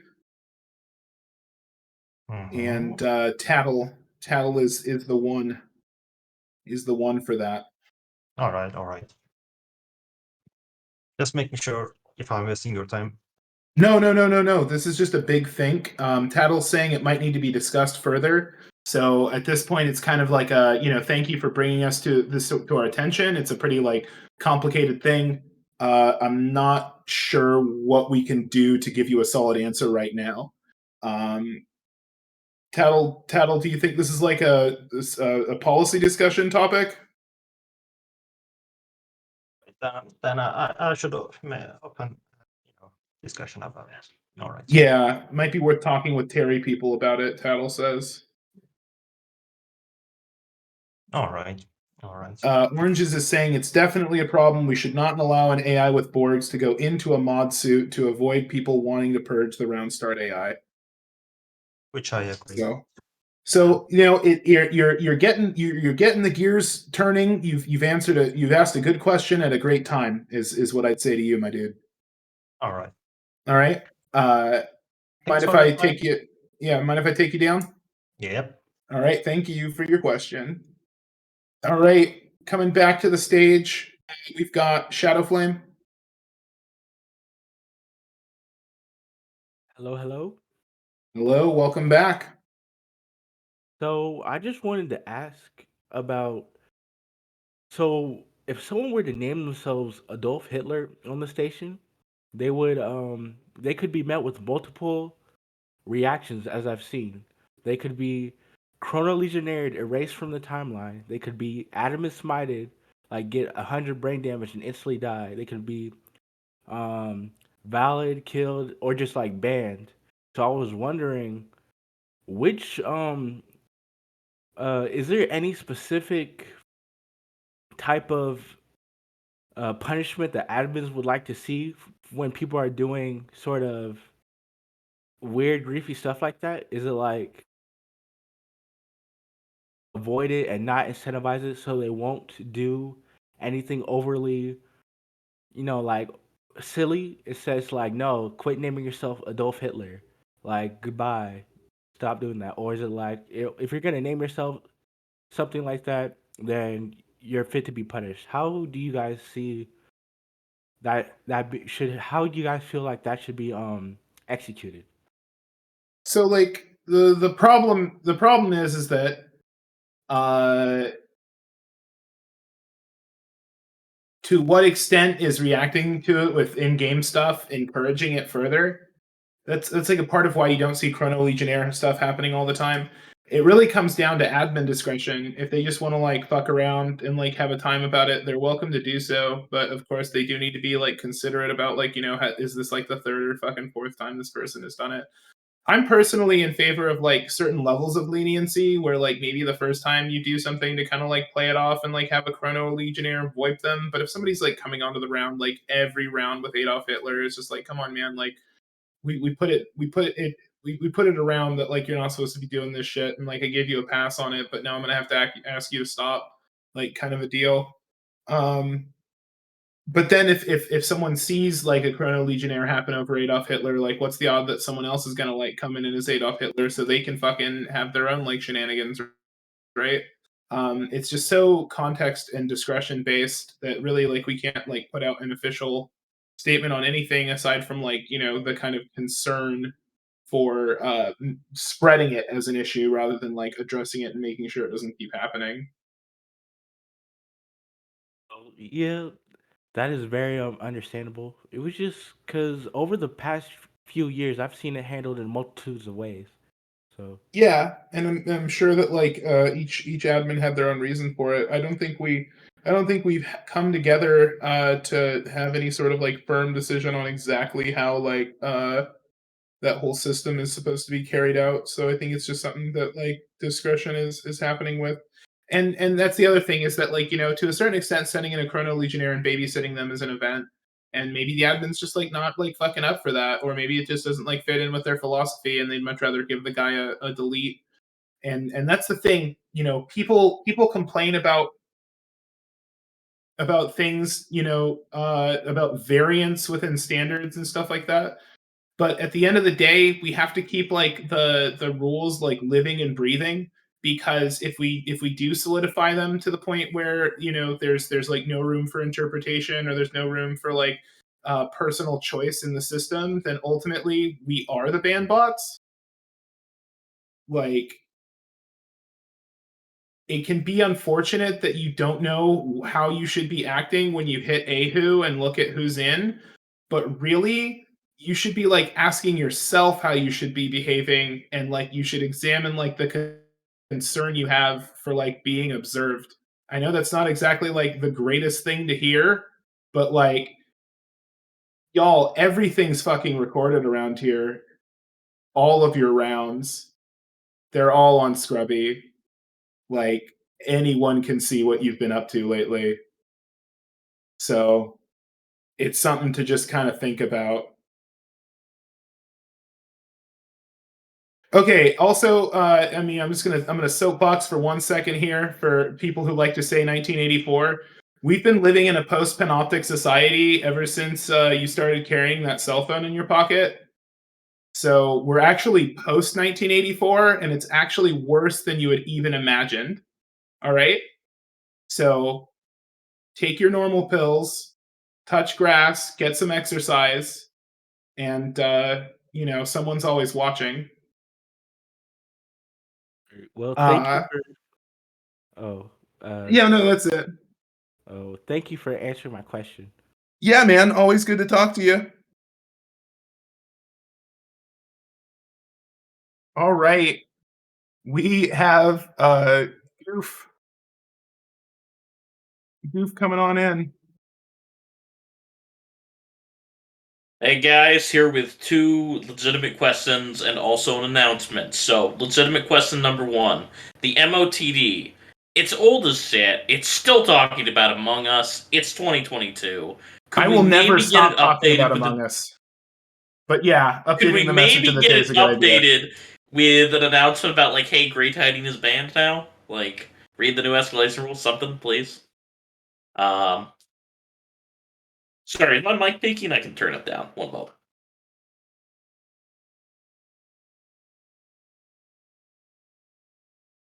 Alright, there we go. Apologies, it was turned way the fuck up. Alright, so, my second question, space law, on the MRP server specifically, right? We had a situation a few weeks ago where a captain decided to murder an assistant in cold blood, and the security team was like, yo, captain, that was murder. We got to arrest you for that one, bro. Space law. And the captain went, "Yo, my station, my rules."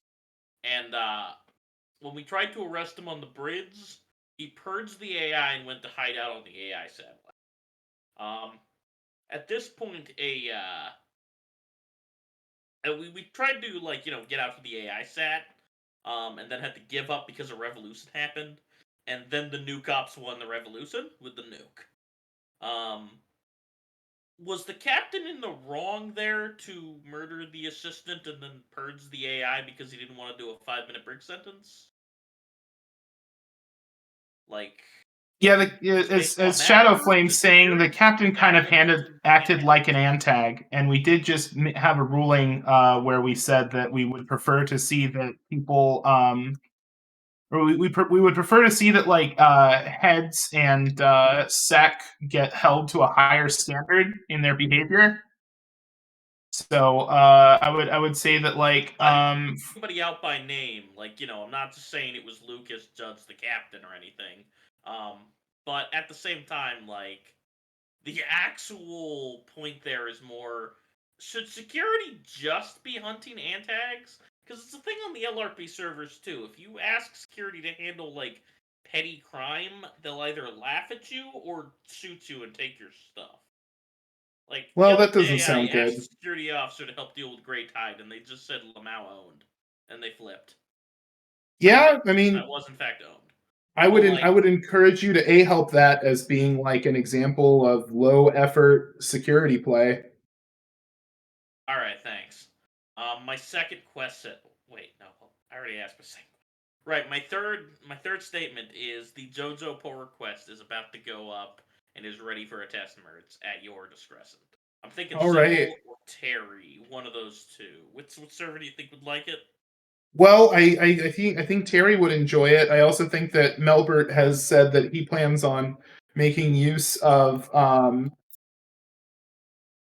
Sybil after this. We're not keeping this as a full-time game mode, so Yeah. yeah. I know Melbert wants the Biddle Traders for something. I don't remember. Sorry, Biddle Antag. Biddle Heretics. That's it. Yeah. Just got to put a nice image in the pull request description. And I think I'll link to a YouTube video of every JoJo main villain sound effects as the why it's good for the game. Oh yeah, I gotta fill out changelog too. All right. All right, it's going up now. PR All number right. is 64700. Hey, Post the link in the community meeting. Post it right now. Hell yeah. All right, there we go. Thank you, Goof. It's up. I'm gonna I move. didn't forget to submit any files this time. Should be good to test merge. All right, sounds good. I'm gonna move you out now. All right. All right. Have All a good right, shift, guys. Yep. Okay. We have run out of requests to speak, and let me check my notes while someone else can consider if they want to speak. Okay, we've got someone. Let's see. We talked about the old Rule 3 thing. If anybody has questions about the new escalation policy, you should queue up about that. We kind of talked about what should Campbell be a little bit. We've talked about ways to improve the community. Kind of talked about the state of the community too a little bit. Oh, Marasmus is here. Good. Yeah, come up with questions. Be sure to write them down so we can keep talking about them. All right, I'm going to bring Frenzy in.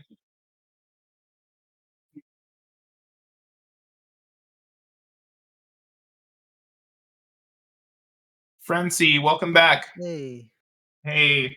Yeah, so since you have no other questions, NamelessFairy asked me to do this. So all right.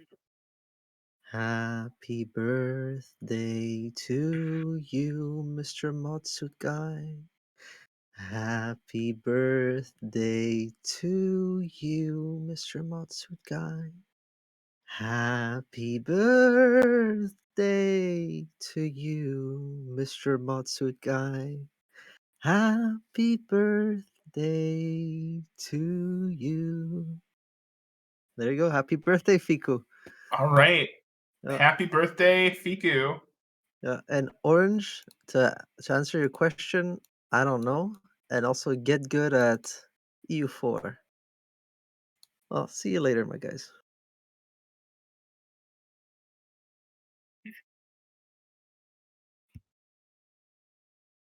Right. Got Orchian asking me what are my thoughts on the lacking roleplay quality within the MRP servers. We got a lot of stuff. Is there a player available set of what can ER runners apply for? Okay.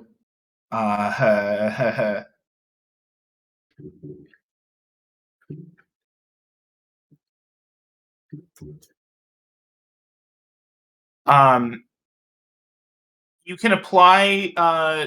We have an ideas for, or we have an events forum where you can put down stuff that you'd like to do, and we can hand out event runner to players. Stupid idea generator. So it's like a case by case thing. It's not like a role that we're just going to leave you with, but it is definitely possible to do events as a player. I've run several of them. Orchian is asking what my thoughts are on the lacking roleplay quality within the MRP servers. It can be so difficult because sometimes you get people who are really like willing to like let things happen and play out, and then other times you get people who are kind of like railroading, or like, you know, a lot of people play this game to have their best round ever, and they have like a roadmap of how they want that round to go. And when something gets in their way, they either like plow over it or sneak around it. And that doesn't always make for like the best kind of like engagement, as we were talking about earlier, with how it can be enjoyable to have like conflict and like let conflict simmer and play out. Like, people are brushing away like social roadblocks that they could be having a whole world of like conflict and interaction with. It's like fresh and new, in exchange for getting one step closer to like burning out on like their job content. You know, we get people who will say things like, if I need to wait for 30 seconds for a doctor to fix me, I might as well just alt tab out and play YouTube and stuff like that. So there's this mindset of like, if I'm not getting like constant like content and like something to do, like I'm not playing the game correctly and it's not worth my time. I've always been like a big encourager of just like being open to boredom, and also like taking attempts to, you know, play a character, I guess. Like, you know, people like to shit on bar RP, and like I've definitely had someone try to tell me their like 30-minute life story and like paste me against a wall with like all of this stuff I don't care about and like I'm not interested in. And the reason I don't care and I'm not interested is because like I don't know this person like very well, and like they're giving me all of this information that I can't like digest quickly. Like, if you want to like have backstory, like tell it to me through like little blurbs, as like, you know, you're constantly hanging out with a person like round after round. Like, don't just unload your whole situation. This is different from like you know, having like a negative moodlet because your character is depressed, and then you go to a bar for a drink and you like have a smoke and talk to someone for a second before going back to job content. And so I think there's just like kind of like a general lack of chill, and people feel very rushed. And I've tried very hard to like get people to like calm down, but it's so difficult because all it takes is one person escalating things for everything to kind of just like really like spin out of control. Yeah, I would RP with your static RP on Manuel. And Paulo Vorat, I think moodlets are one of the best parts of the game. They're definitely a part of what keeps the game interesting. I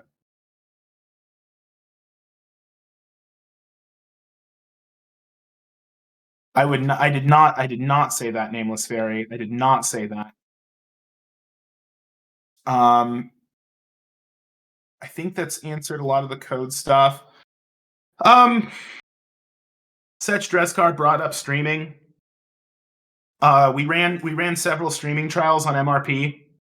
Nothing really happened.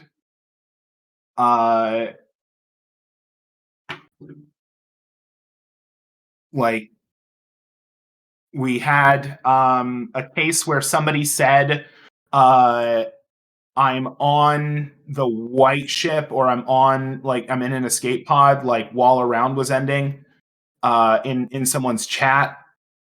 We had a situation where people were concerned that someone had been like metagamed to rescue someone else, and it turned out that they were eavesdropping on set comms, and they very specifically stated the name of the person they were taking in rather than saying their job. So it was like, absolutely, like, you're bringing that person in. That's been the majority of like issues that have come up in that regard, unless I'm like missing anything. We ended up having our longest trial go on for about, I think, like 10-ish days. We obviously had like some congestion issues when we were allowing streamers on all during a small window that was during high pop. Yeah, and Tattle points out that, yeah, like these streamers tend to have mods, and the mods will be like, hey, don't talk about the round. Yeah, Goof, you can ping key holders for TMs. That's how it works. So I think that the streaming trials have been like pretty decent. I saw a lot of people say that they didn't think it would work on LRP because LRP can be spoiled easily. MRP, you actually have to be able to explain how you reached like a situation that you got to when it happened.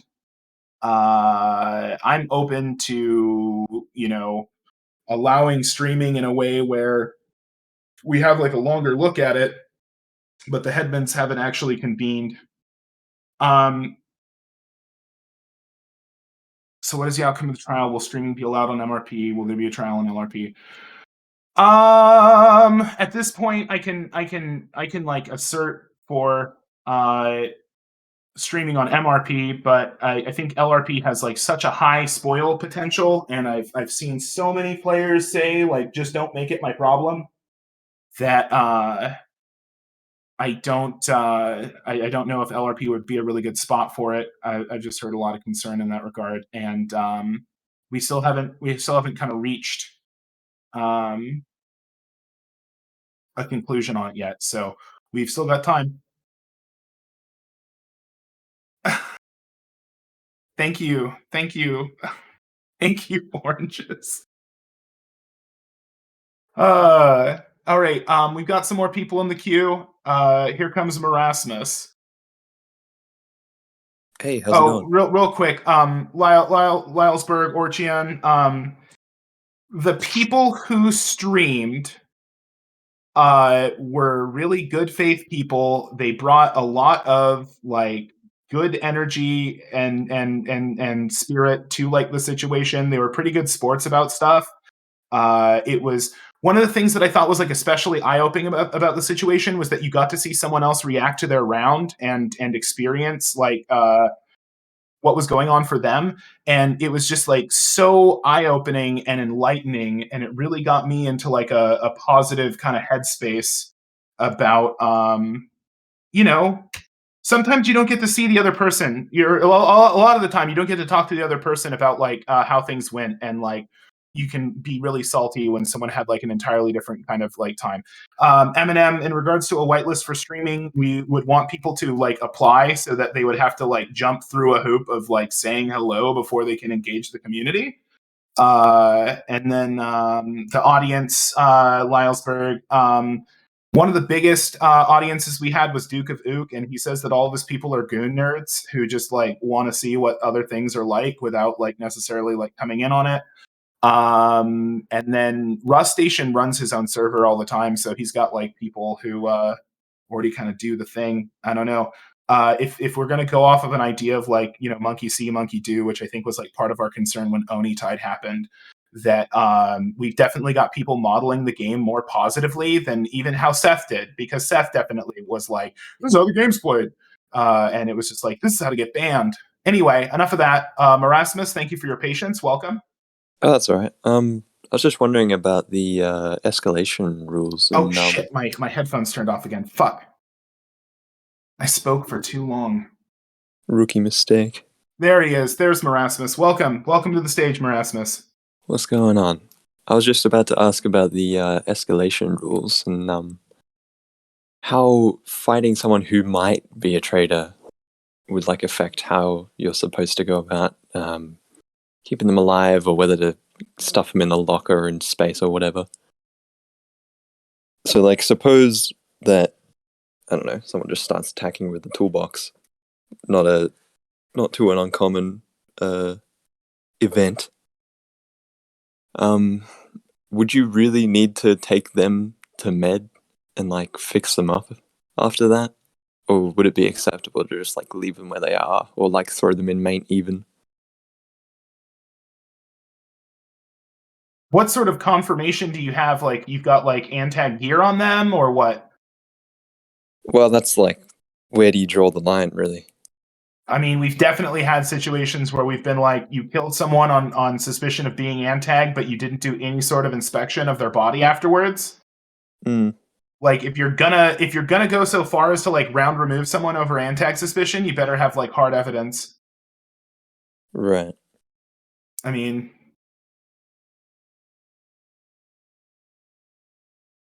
yeah, Tattle says you should be able to explain why you're doing what you're doing. So, if they are like a confirmed Antag, they attack you with like an e-sword or something. Is it like acceptable to just throw them under a shuttle or whatever? Or are you supposed to take them to security and have them arrested and all that? I mean, yeah, first of all, LRP or MRP in terms of like what you quote unquote like have to do. But like second of all, like I get questions from people from time to time where they're like, "Hey, do I remember who killed me now that I've been revived?"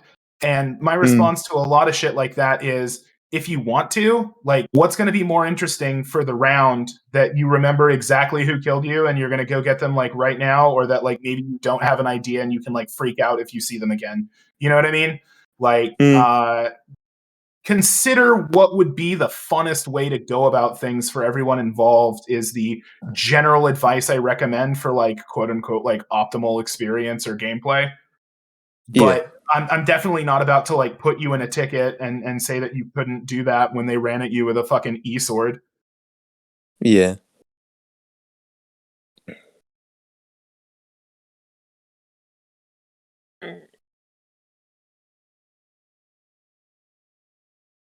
That's pretty much all I had. All right. Well, thank you, Erasmus. We appreciate you coming in with that question. All right. Back on stage. It's Goof. Welcome back, Goof. Give me like half a second. Sorry. We're going to give Goof like half a second.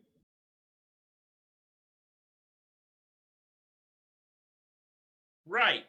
So, this is actually kind of a question for the community, since we got a lot of people here.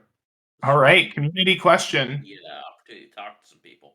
So, what are your thoughts on security and departmental security? Like, in an average round, what does departmental security mean to you?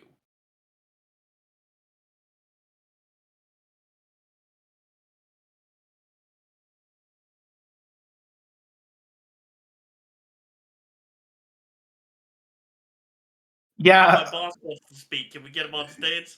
Yeah. Here he comes. I think it says invite sent. Here he is. Yo, what up, Hello. boss? Goof, we've been over department sec. It was rejected by the maintainers. It's not going to happen again within the next year. So please don't be asking people. No, please don't be polling people for opinions on things that can't be added to the game. Okay? It's just needless. I'm not adding anything to the game. I'm asking about what we have in the game right now. We don't have department sec in the game. Yeah, we do. That's literally the problem. Right now, security officers spawn in a department. They get assigned to a department, and then they loot that department.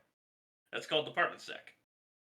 Everyone forgets it exists. It's why your security jumpsuit sometimes has an armband on it. You're talking about the outposts. Yeah. There's a whole system for spawning security officers at those, and it They tells get- them they're assigned to that department.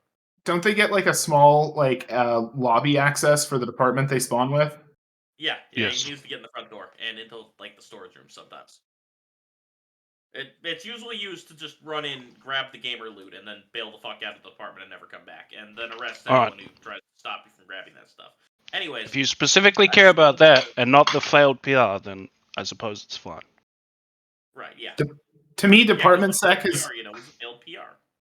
To me, department sec has always been about being the champion of your department who can be have resources foisted on him. Like a lot of this game is like, I have this, but I can never use it because I have to fucking get into an arbitrary fight or chase someone down to fucking use it on them. Meanwhile, you can just be a roboticist and make your science sec officer into fucking RoboCop. Are you in medbay? Call your local sec officer down to do a bunch of freaky fucking surgeries on him. He will thank you for it later. But, people looting it, people using it as an aggressive position to just get round start benefits and fuck off, that sucks. That's not interdepartmental cooperation, which seems to be a feature that, we really try for. Okay. Yeah, no, that makes sense. My other question to the players, when it comes to jobs in the game, what is the most appealing thing to you?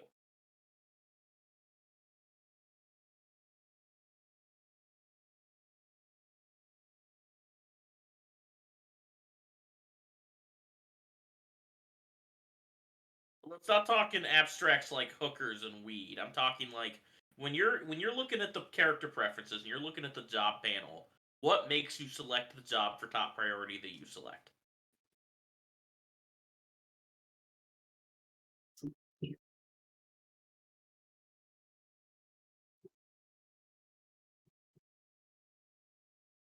Are you referring to the mood of the job, or are you referring to the game mechanic known as mood? I think they're talking about whether or not they're in the mood to play.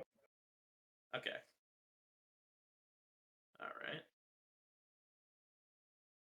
Alright, here's a final question for now, until I think of another question, because I'm sure I will later. What do you think about the new security officer skirt sprites? Oh my god, seriously? Do you feel that we've been making positive artistic improvements to the game? Because we got the new mind clothing in too, we got the new toolboxes, we got all this stuff going on, right? Okay, it looks like the player base wants more tits. I think we can comply. Actually, it's an art question. I didn't say no art questions, All right. Legitimate question. Can we remove the security cyborg config? Will you guys talk to MSO about if we can remove it? Yeah, I can definitely ask MSO if he has any feelings or thoughts about removing sec borgs from the config. Holy shit, finally. I mean, I don't know what he's going to say, but I can ask him about it. Every 3 years, some poor unsuspecting downstream accidentally turns them on because you have to actively disable them, not actively enable them. And it's like you get a time portal back to 2012 with how bad security borgs are. The problems are all still there. It's just the valid hunting, the I am the law, the what the fuck is an AI law. It's just every time. All right. You all say you want security cyborgs back, and then you play with security cyborgs, man. Yeah, I got some people in queue, so we're gonna see you on the next go around. All right, Goof. Hell yeah. All right. Oranges, thank you for your time. All right. Next up, we have the return of Nex. Nex, the stage is yours.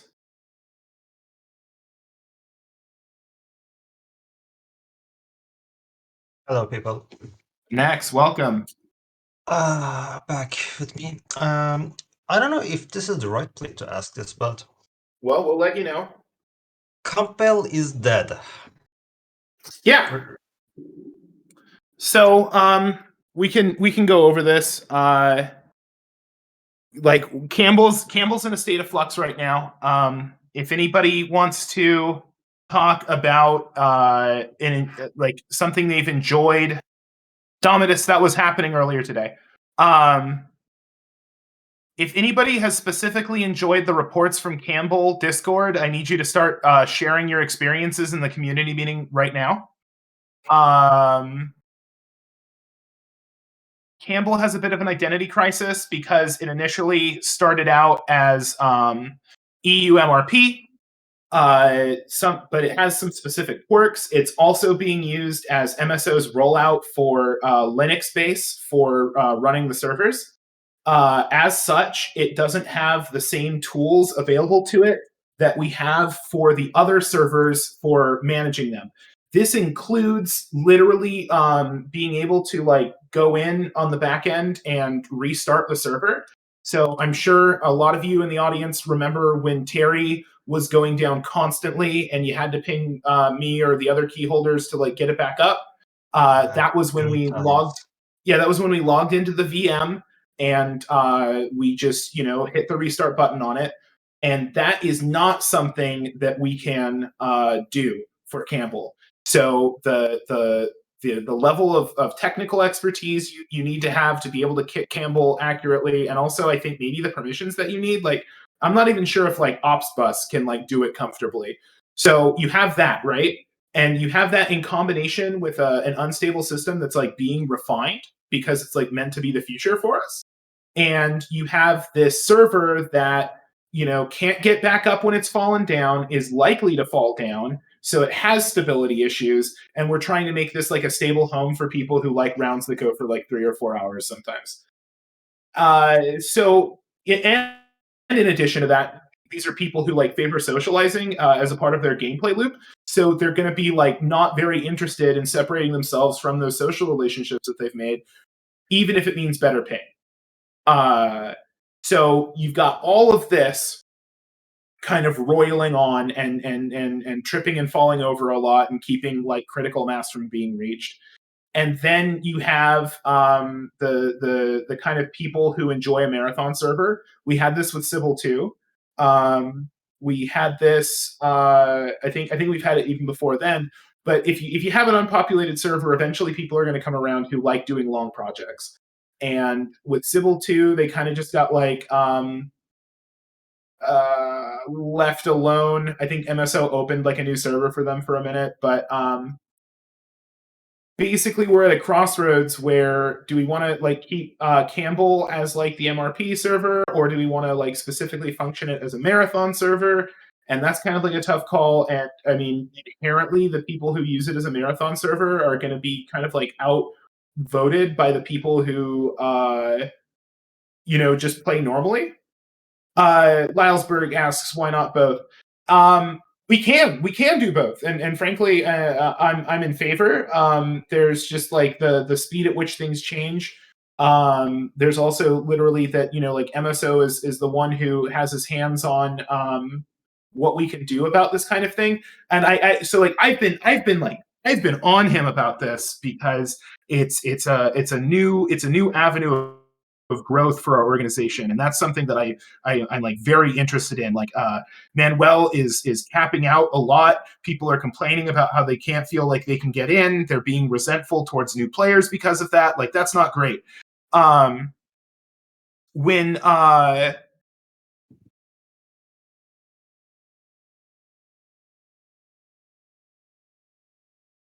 When we have this situation and we're trying to resolve it, but we're also trying to like maintain like the Campbell's or the marathon server situation, like I've been informed that we're like maybe looking out at like a year in the future for the infrastructure to be ready to kind of handle like this new setup.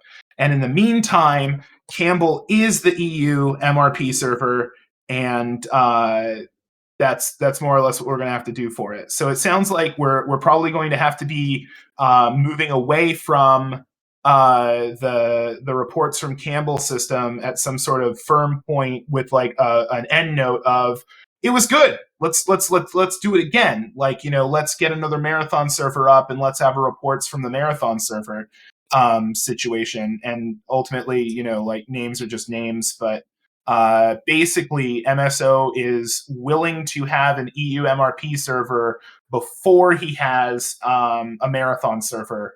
And that's kind of just like where I'm at and like what I can do about it. Fiku, automatic server updates were asked about earlier, and we can bring it up with him, but I really don't have any control over that. Next, did this enlighten you as to like kind of like how and why like Campbell's in the position that it's in? Yeah, that shed a lot of light. Yeah, so currently we've been assured by MSO that Campbell is a lot more stable these days, and we would like to request EU MRP players really try and like stretch and go over there and try and establish some people there. We might be turning off Manuel during peak EU hours in order to further encourage people, just like, seeing what MRP can be like with good ping. So that's sort of what's going on and where it's going. All right, shall I ask my second question? Oh. I have heard. Went out on me again. What? Sorry, can you repeat that? Oh, was it bad? I missed out on what you said. Sorry. I was gonna ask that people on Manual, have been saying that they have been, voting for power gaming, for getting tools, basic tools. What is the line drawn clearly when it's power gaming or not at medium roleplay servers? So the thing is that we had a big thread about that, and the conclusion that we came with is that we were going to go with admin discretion, which the idea was that we were going to be empowering people who are like sitting around and like making calls all the time about what's fair and what's not, like the strength to be able to say to someone like, hey, I noticed that you went out to space and you looted every ruin and that you've brought all that material onto the station, like maybe don't do that. Frequently the issue with power gaming is success. You just have too much fucking shit for like what you need to get done. I can't exactly tell you where the hard lines are because that's like part of like the shifting landscape of issue. But what I can say is like, think about the amount of gear you need to do something perfectly, and then consider what the shitty version of that is. Consider what the lightest loadout you need to get things done would be, and even consider like having like weapons or armor or equipment that you could possibly lose with. Give yourself the challenge of situations that like you aren't completely prepared for. It opens up room for environmental combat. It improves like your ability to like be resourceful. It produces cooler fights. It produces conflicts where maybe people just like break off and encounter each other once again. Like anything to prolong a conflict and keep it from like one person stomping the other person's head in, like is ultimately going to produce a round that is more enjoyable over time. So that's kind of like the intent of what we're going for when we're pushing people away from power gaming.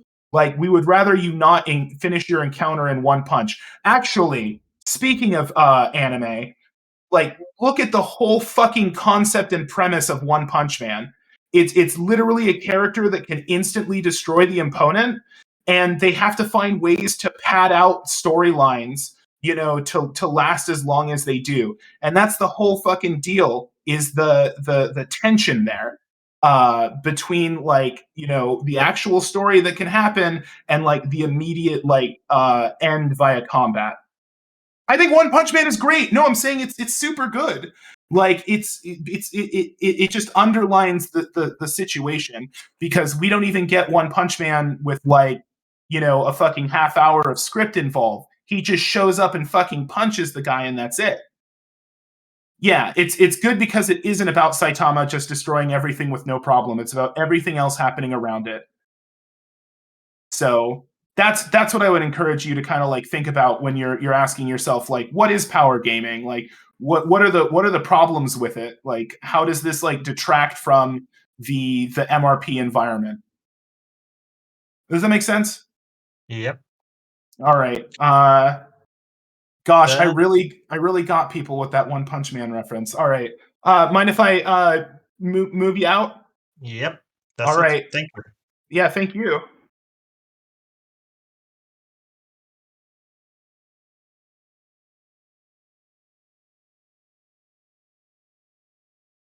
All right, now we got Mehaza back up. Hopefully Mehaza has remembered his question. Okay, so this has to do with rare events. Okay. Okay. A job I like to do when I play is I like to play Xenobiologist because I like messing around with Xenobiology, optimizing, or just doing stuff randomly. Right. And sometimes I'll completely change what my plan is if, during the rare event, then a Xeno egg spawns in Xenobiology. Right.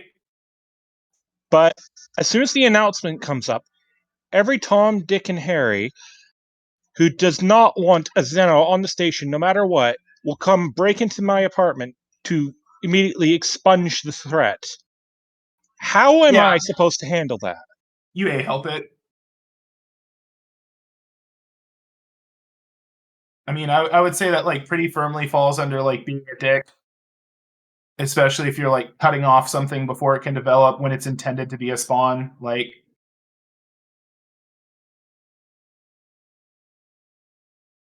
but you see it so often. Like people who have no business being in science, just showing up at the department, releasing the BZ, and just destroying it. Yeah, absolutely. help it.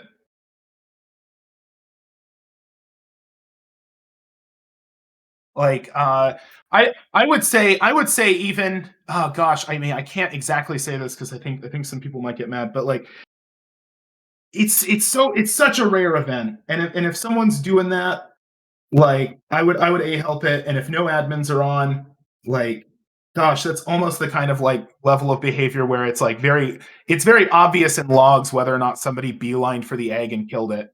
So.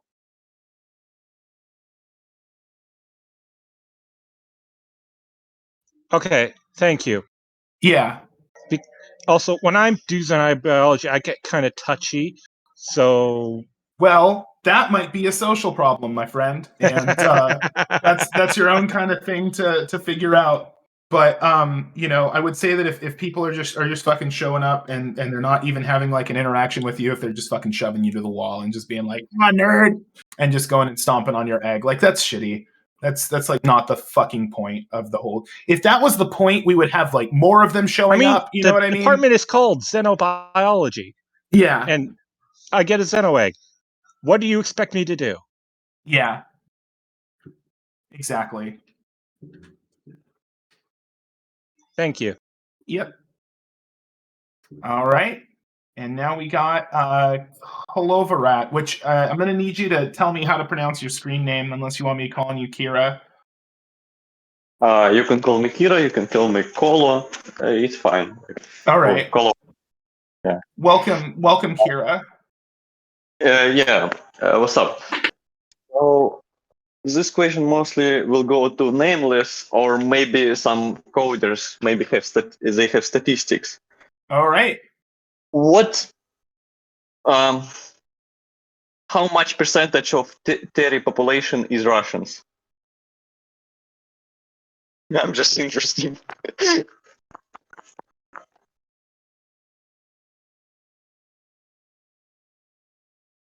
Like, I don't know. I always play in like from my feeling, half of the Terry is Russians.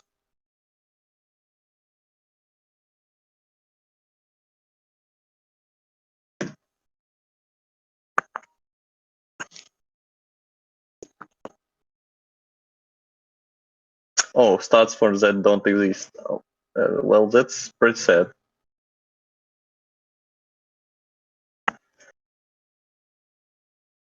I guess that's all. I was just interested because I know some platforms that have statistic for how do you say it? Where people connect to it from. Well, anyway, thanks for taking me in, I suppose. Also, I'm living in your walls. Oh, we're trying to. We might have. Oh no, we had some stuff, but it wasn't specifically for Terry. But we've got a fair amount of people from all over. It kind of seems like. Let me see here. Yeah, we've got like a map of connections, and it looks like we've got 54,000 coming from Russia, as compared to like the United States having 700,000 and Canada having 86,000. So there's also, the tiny European countries, and they're all blurring together, and it's just a screenshot, so I can't really zoom in on it. But yeah, so that's something. That's some information for you. We have run out of requests to speak, and it's also been it's been 3.5 hours. It's coming up on 4 hours. Yeah, give me 1 second. I gotta answer.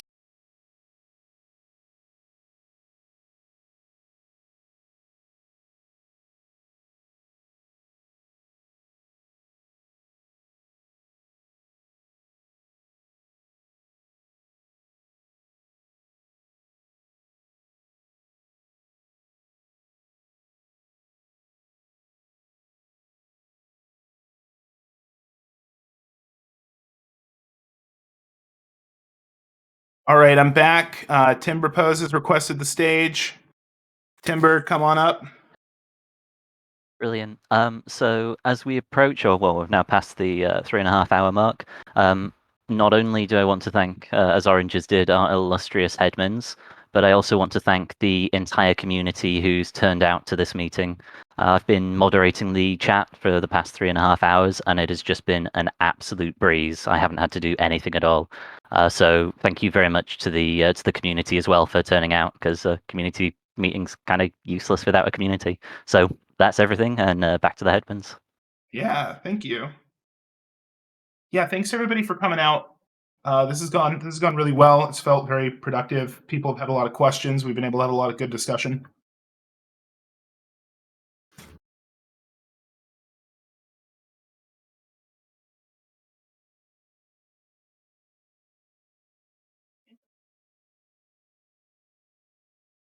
All right. Well,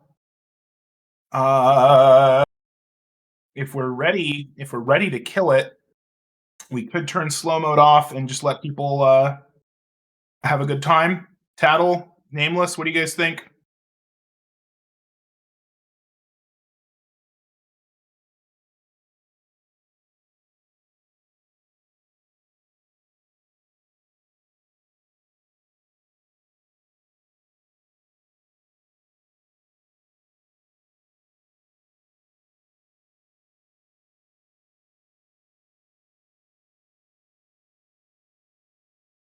Dwarf Fortress mode, maybe. Kind of depends on if someone codes it. I tried doing something like that with the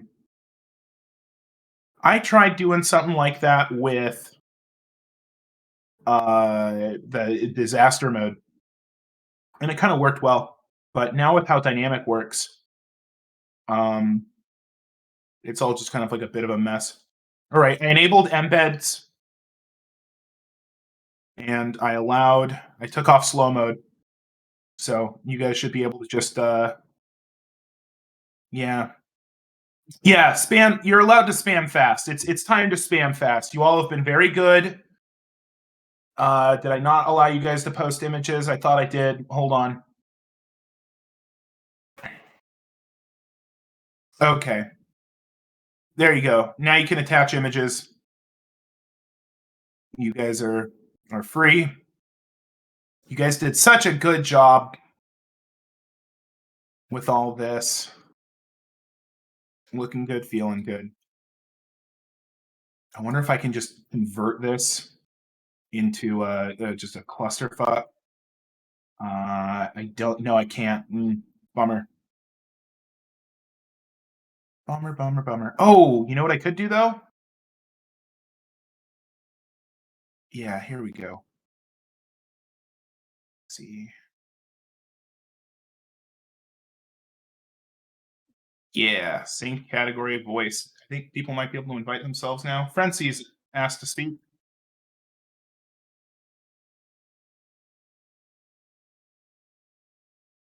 There you are. Welcome. Welcome to the after party. Well, there's another after party in Best Call of Thank you, Rave. That's 2022. very kind of you. Yeah. One day, while Andy was Oh masturbating, no! Woody... No! Had to do that. Good one, Frenzy. Very powerful flex.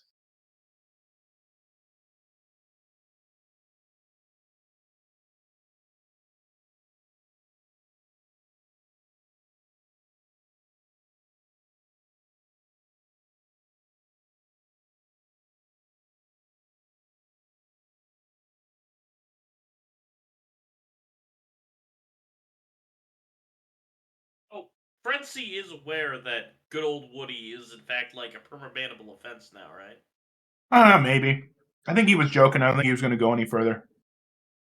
Whack. You know, I have the last recorded librarian job ban on record. It's still active to this day. The magic trick is that we can't add or remove it because we removed librarian from the game. Wow. Because like a week after I got permanently job banned from librarian, core switched librarian over to curator, but didn't like leave it in the database. They literally just made it into a new job. It was really funny. You see, what I did to get job banned from librarian permanently was I got myself I got like one of those tape recorders, right? And I got some like porn off the library, and I read it into the tape recorder, and I set it up to loop somehow. We must have been able to loop tape recorders before. I think we removed that. But I put it inside of a box, and I filled that box up with mousetrap. And I put that box into a satchel with a bunch of other boxes. And I put that satchel in a personal locker at the dorms. Not the one adjacent to the not the one adjacent to the radio at the not the dorms. The locker room on Box Station. Back when it was, in space because it was Box Station. And I had the locker next to the radio filled up with a bunch of decoy boxes with a bunch of mousetraps in them. So they'd go look at that, they'd see that, and they'd start searching it. Because this was back before we had Chat. the room chat. Yeah. So you wouldn't accidentally see the text pop up. They'd go over there, they'd flip through the thing, they'd look through all the boxes, they'd find no tape recorder, and they'd move on. Wow. Then the actual tape recorder with everything would be hidden in another random locker, and I made sure I owned all of the lockers, so nobody could unlock them but me. Right. Unless they got my ID and did it by force. I scored a permanent librarian job ban for this, and then a week later we got rid of librarian. So now there's just this permanent librarian job ban floating in the database that can never be removed. Wow. How powerful. Thank you for I got letting us know about this. unbanned without even having to appeal by just virtue of curator being the new librarian. It's a new job, so it's no ban. Yeah. All right. Sounds good. Thank you for telling us. Orchian, you're up. What's up? Detroit. Okay. That is all. All right. Thank you. Yeah, Dommy, if you want to jump in, jump in. Meeting's over, though, so I don't know what y'all nerds are about.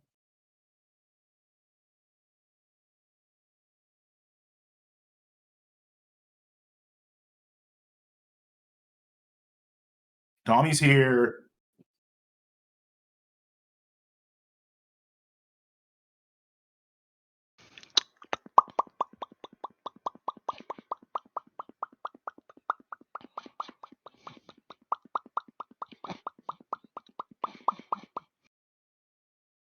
I'm saying hi to everybody from Wriggle.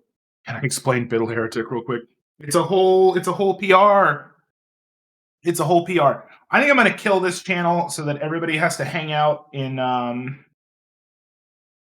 And the other one, how do you exit loud?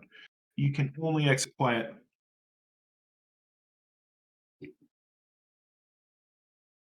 Well, that's the thing. Cat noise. I can't really enable everybody speaking. I can just let everyone request to speak. I just want to say Amogus. He did it. You cannot say that. We live in a Yeah, if admins want to use their dumb powers to jump into the conversation like that, they can. We didn't have animate, right? So you couldn't actually just you didn't rotate when you fell down. You just fell down entirely. Did you know we had to have a duplicate of every single clothing sprite, just rotated 90 degrees for that? It was hilarious, dude. Look at the imagined voice chat general. It goes hard. It does go hard, yes. Oh, So Blutark. you guys all hyped for a JoJo round at some point? Did you ever hear of my idea for the solo cultist antag? That's basically Heretic. You might want to check out Heretic. No. Okay, so it's supposed to be Heretic light.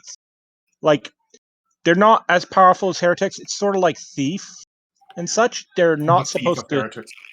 Yes, they're supposed to be like very, very minor threat. Like, you wouldn't kill one of these people if you found them. You just might arrest them or get the chaplain to purge them. You know what server you're talking about here. This is TZ. Yeah, I know. But it would allow for some of the stupid ideas I have that I really want to put to work, like Catvar. Catvar? What? You've seen Catvar, Goof. It doesn't matter. Cloud Cult's never coming back. I'm sorry. It's not a complete cult thing. It's just a solo antag. Wait, so if you had Catvar, would it be Cock Cult? Whoa! Got him! No, it's Cat Cult. Oh, of course. JoJo's a round start set, Goof? Oh, yeah, it's a round start. It's not available for... It's going to be 2 rounds, because we have a current rounds the dud round, because, somebody didn't delay it. Oh, so it's TM. You have it all set up and ready? Yeah. Somebody handled it. All right, cool. Cool and good. I was literally just looking at it. Fuzzy got the test minutes sorted out. Yeah. Yeah. All right. Well, I was on trying that to get note, before the restarts, but everybody left me on red. Then Yeah. restarted, and then yeah, sorry, I was a bit busy with the whole it's all deal. right. Yeah, I wish I could just let everybody speak in this shit, but this is not how it works. Maybe I don't know. I'm Anyway, gonna- congrats on doing the whole meeting. By the way, it's pretty impressive that so TG originated from 4chan, right? And this Right. is like a 15-year-old, Vaguely. very niche game. Like you Dude, would not even expect back in, at all. 2012, we were like, yeah, this really isn't 4chan. So Yeah, of I don't course. think we ever were. Legitimately, I'm pretty sure we never actually had a thread on TG. Sure, He's just but, saying that we come a long way, though. I'm pretty sure Oranges is like somewhere else on TG, but in any case, yeah, you would not expect this server to be so civilized, for lack of a better word, with transparency, discussion, actual rules for treating people well. So yeah, congrats on that. It's really edifying. Thank you. Really excited to see if the new escalation rule is, used to crack down on the Great Tide. I made the mistake of playing Simple once, and that was fucking painful. Seriously, I'm still mad about that. I think I'll be mad about that for weeks to come, but Yeah. it's just renewed my wish to remove assistance from the game. Yeah. I have a pull request ready to go that would make assistant only for new players, and only if there was no other rules available, right? That New sounds players fun. would always have access to assistant, right? But for everybody else, you would only be able to go assistant if every other job slot was filled, right? Yeah. Because, it's better to have more actual jobs running around rather than just, fucking assistants. I Also, it's way disagree. easier to get a admin to ban an engineer for great hiding than it is to ban an assistant for great hiding. Forcing people to play jobs they don't want to, though, doesn't really go well. Yeah. In a lot of cases. Assistant mains always break out the big bluff, which is, we'll just grade hide as any other job. You know, I don't want to play that job, so I'll just grade hide assistant main. Honestly, I've seen many people complain about not wanting the specific job, and what they do is either they go to the HOP line and get their job changed, or they just do the job anyways. And even then, the fact that they spawned as a medical doctor or whatever the fuck means that the Engineering tide becomes a really big issue.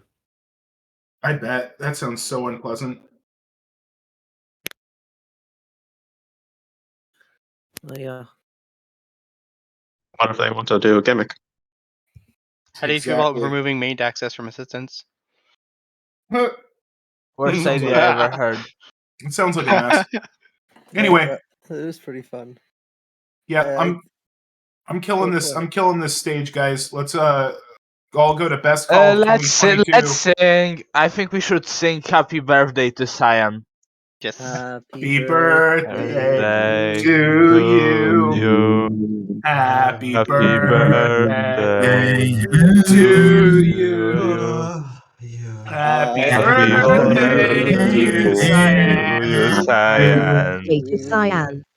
Happy birthday to you. All right. Yay. Yay. Good night, everyone.